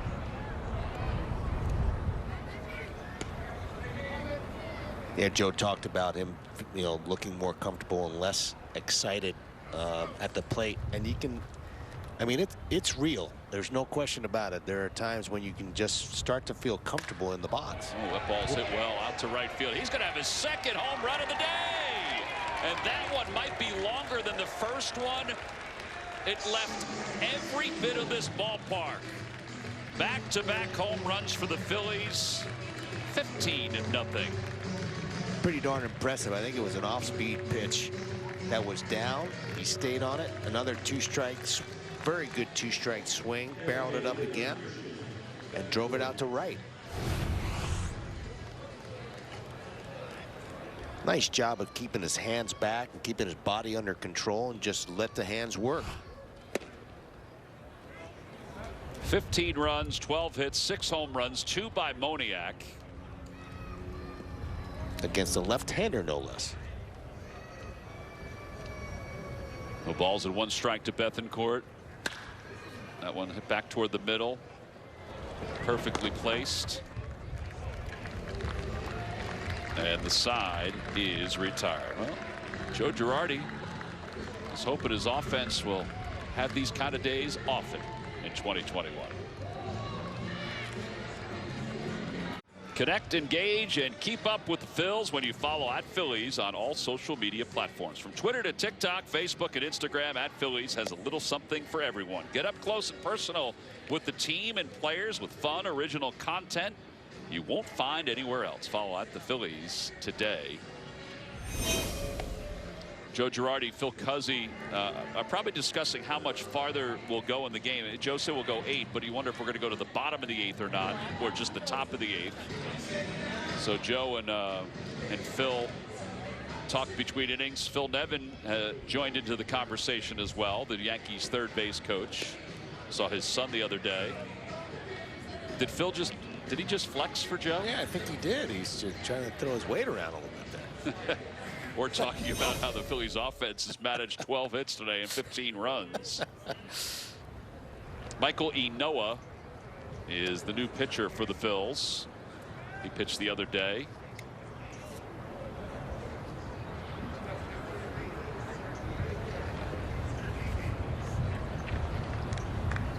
Yeah, and talking with Jorge Volandi again yesterday, well, what he talked about the most was making sure that, his biggest concern is making sure the young kids, when they get up here and get opportunities to pitch, is to throw strikes. They just absolutely have to throw strikes. They have arms, but it's not about just the arm strength and the spin rates and such. It's about throwing the pitch where you want to throw it.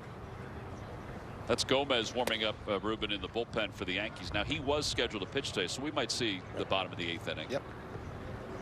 Get to hang around with you a little bit longer. That's right. Yeah, Ben will be back tomorrow. Then Ruben returns next week. Ground ball foul. We'll have 12 of 14 home games on the air this spring. So we're excited about that. Going to mix in a night game or two here and there. It's just nice to see baseball again. Just nice to see baseball. Felt like forever that offseason. 1-2 to Amberge, who in 2019, as he's down on strikes, had 22 home runs and 62 runs batted in AAA. Second baseman, Ezekiel Duran. As Inoa picks up a strikeout. Again, using all his arsenal through fastball, slider, change, even a little bit of a slurve right there. Here's Ezekiel Duran, who in 2019 played for the Staten Island Yankees. Got a check swing. You can throw Inoa into that category of veteran relievers that the Phillies have brought into camp. He is a major leaguer. Pitched in the big leagues for the White Sox and has always had really good stuff. He's a big kid, so the ball gets on you faster. And as we mentioned the other day, it's been command that's been his issue consistently in his big league career, but there's no doubt he has ability. No, he's put together some pretty darn good years at times, and he has very good stuff. Just a matter of just being able to command the strike zone. Yeah, another I think a great pickup to add some depth and to create those battles in that bullpen. That's, I mean, you're gonna need pitching, and for them to just add on to some of the people who've had some success.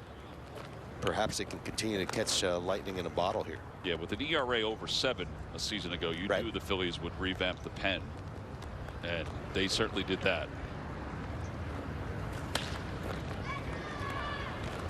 Short left field.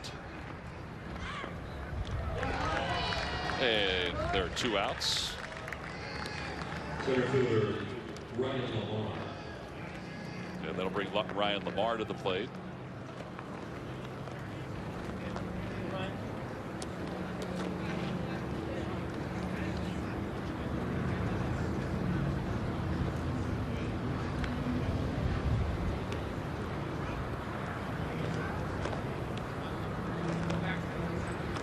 Lamar singled his only time up today. The veteran takes inside. 1 ball, no strikes.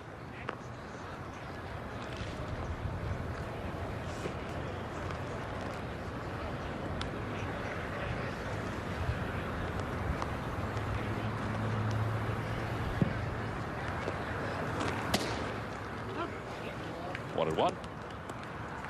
It's a good place to live right down there. Yeah, if you can consistently be in that spot, it'll be just fine.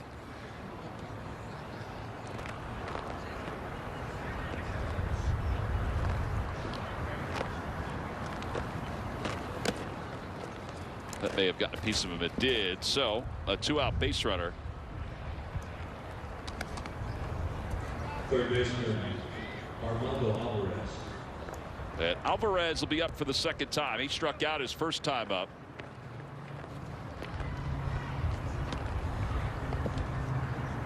Well, Tom, it looks like Noah's kind of fighting himself a little bit. He didn't like the pitch that got the fly ball was out over the middle of the plate, and then that little slider right there, that slurve, kind of backs up on him. Looks like he's fighting himself a little bit, not feeling really comfortable on the mound. Yeah, he looked pretty good the other day, but you're right. And listen, early on, Joe said he's going to give some of these guys, hitters and pitchers, the benefit of the doubt. Absolutely. That it will take time. On the outside corner, 1-1.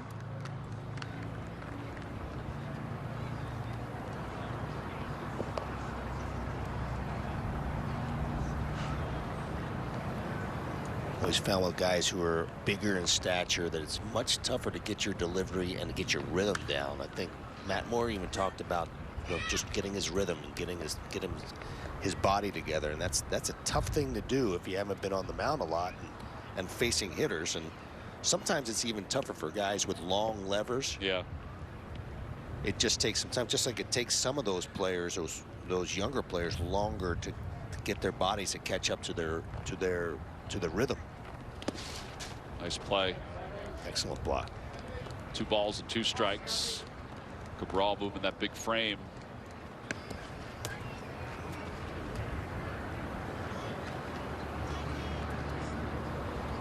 Two and 2.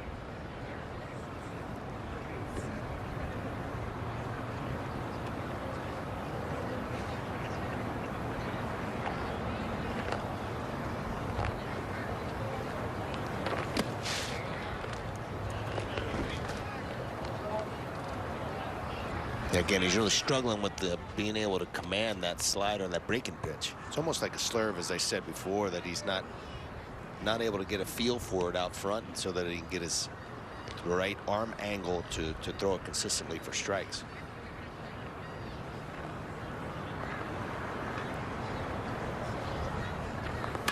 Alvarez shoots it the other way. Stott is up with it, and the inning is over. No runs, no hits. A man left after a hit batter. We played 7.5. We believe we're going to be back with the bottom of the 8th. We'll see. This copyrighted telecast is presented by the authority of the Phillies. It may not be reproduced or retransmitted in any form, and the accounts and descriptions of this game may not be disseminated without the express written consent of the Phillies. Phillies baseball is brought to you by the Toyota Camry, now with available all-wheel drive. Visit your local tri-state Toyota dealer today. By Xfinity, the fastest internet in Philadelphia. By Citizens, official bank of the Phillies. And by Independence Blue Cross. Learn more at IBX.com. Phillies have 15 runs, 12 hits, but they also have 12 strikeouts. From a pitching standpoint, it's been a really good day. They did a lot of the little things well today, too. Yeah, really good day. Great combo platter, right? Yes. Lots of runs, and don't give up any. We go to the bottom of the 8th inning, and Yoendrys Gomez is the new pitcher for the Yankees. One of their big boys, huh?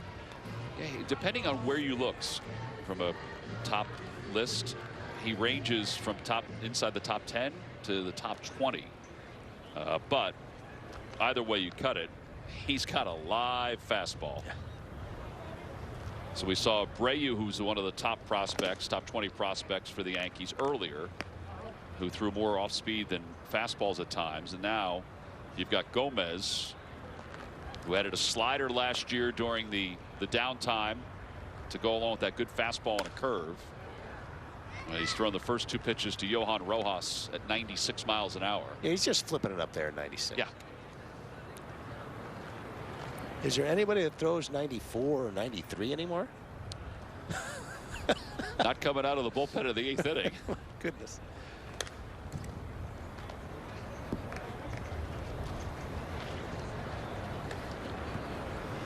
So Gomez facing Rojas. Rojas is only 20 years old.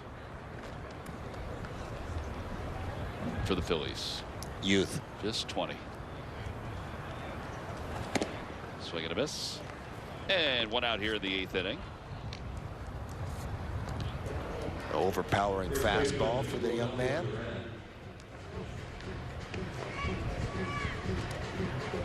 But what an opportunity to be 20 years old and to be in big league camp. I would agree with that. Right? Here is Rodolfo Duran.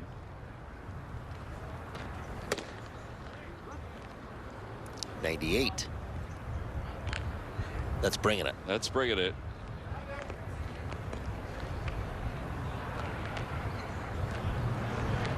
Duran is 2 for 3 so far in the young spring. 0-2. All right, Phil's calling strikes. Yeah, he's opening it up here. He's taking a peek at that scoreboard.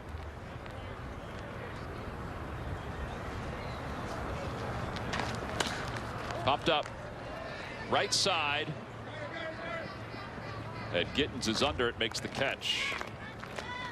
Always an adventure up there. And there's some bad hops in the air. He seemed very sure of himself as he was looking at it. As we said before, it's a beautiful day down in Clearwater. It's windy and there's not a cloud in the sky, so it doesn't make it easier. Beautiful. I remember those days. That is one gorgeous ballpark.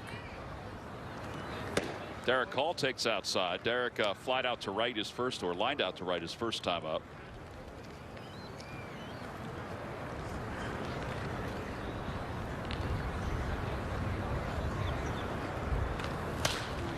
Out of play, 1-1.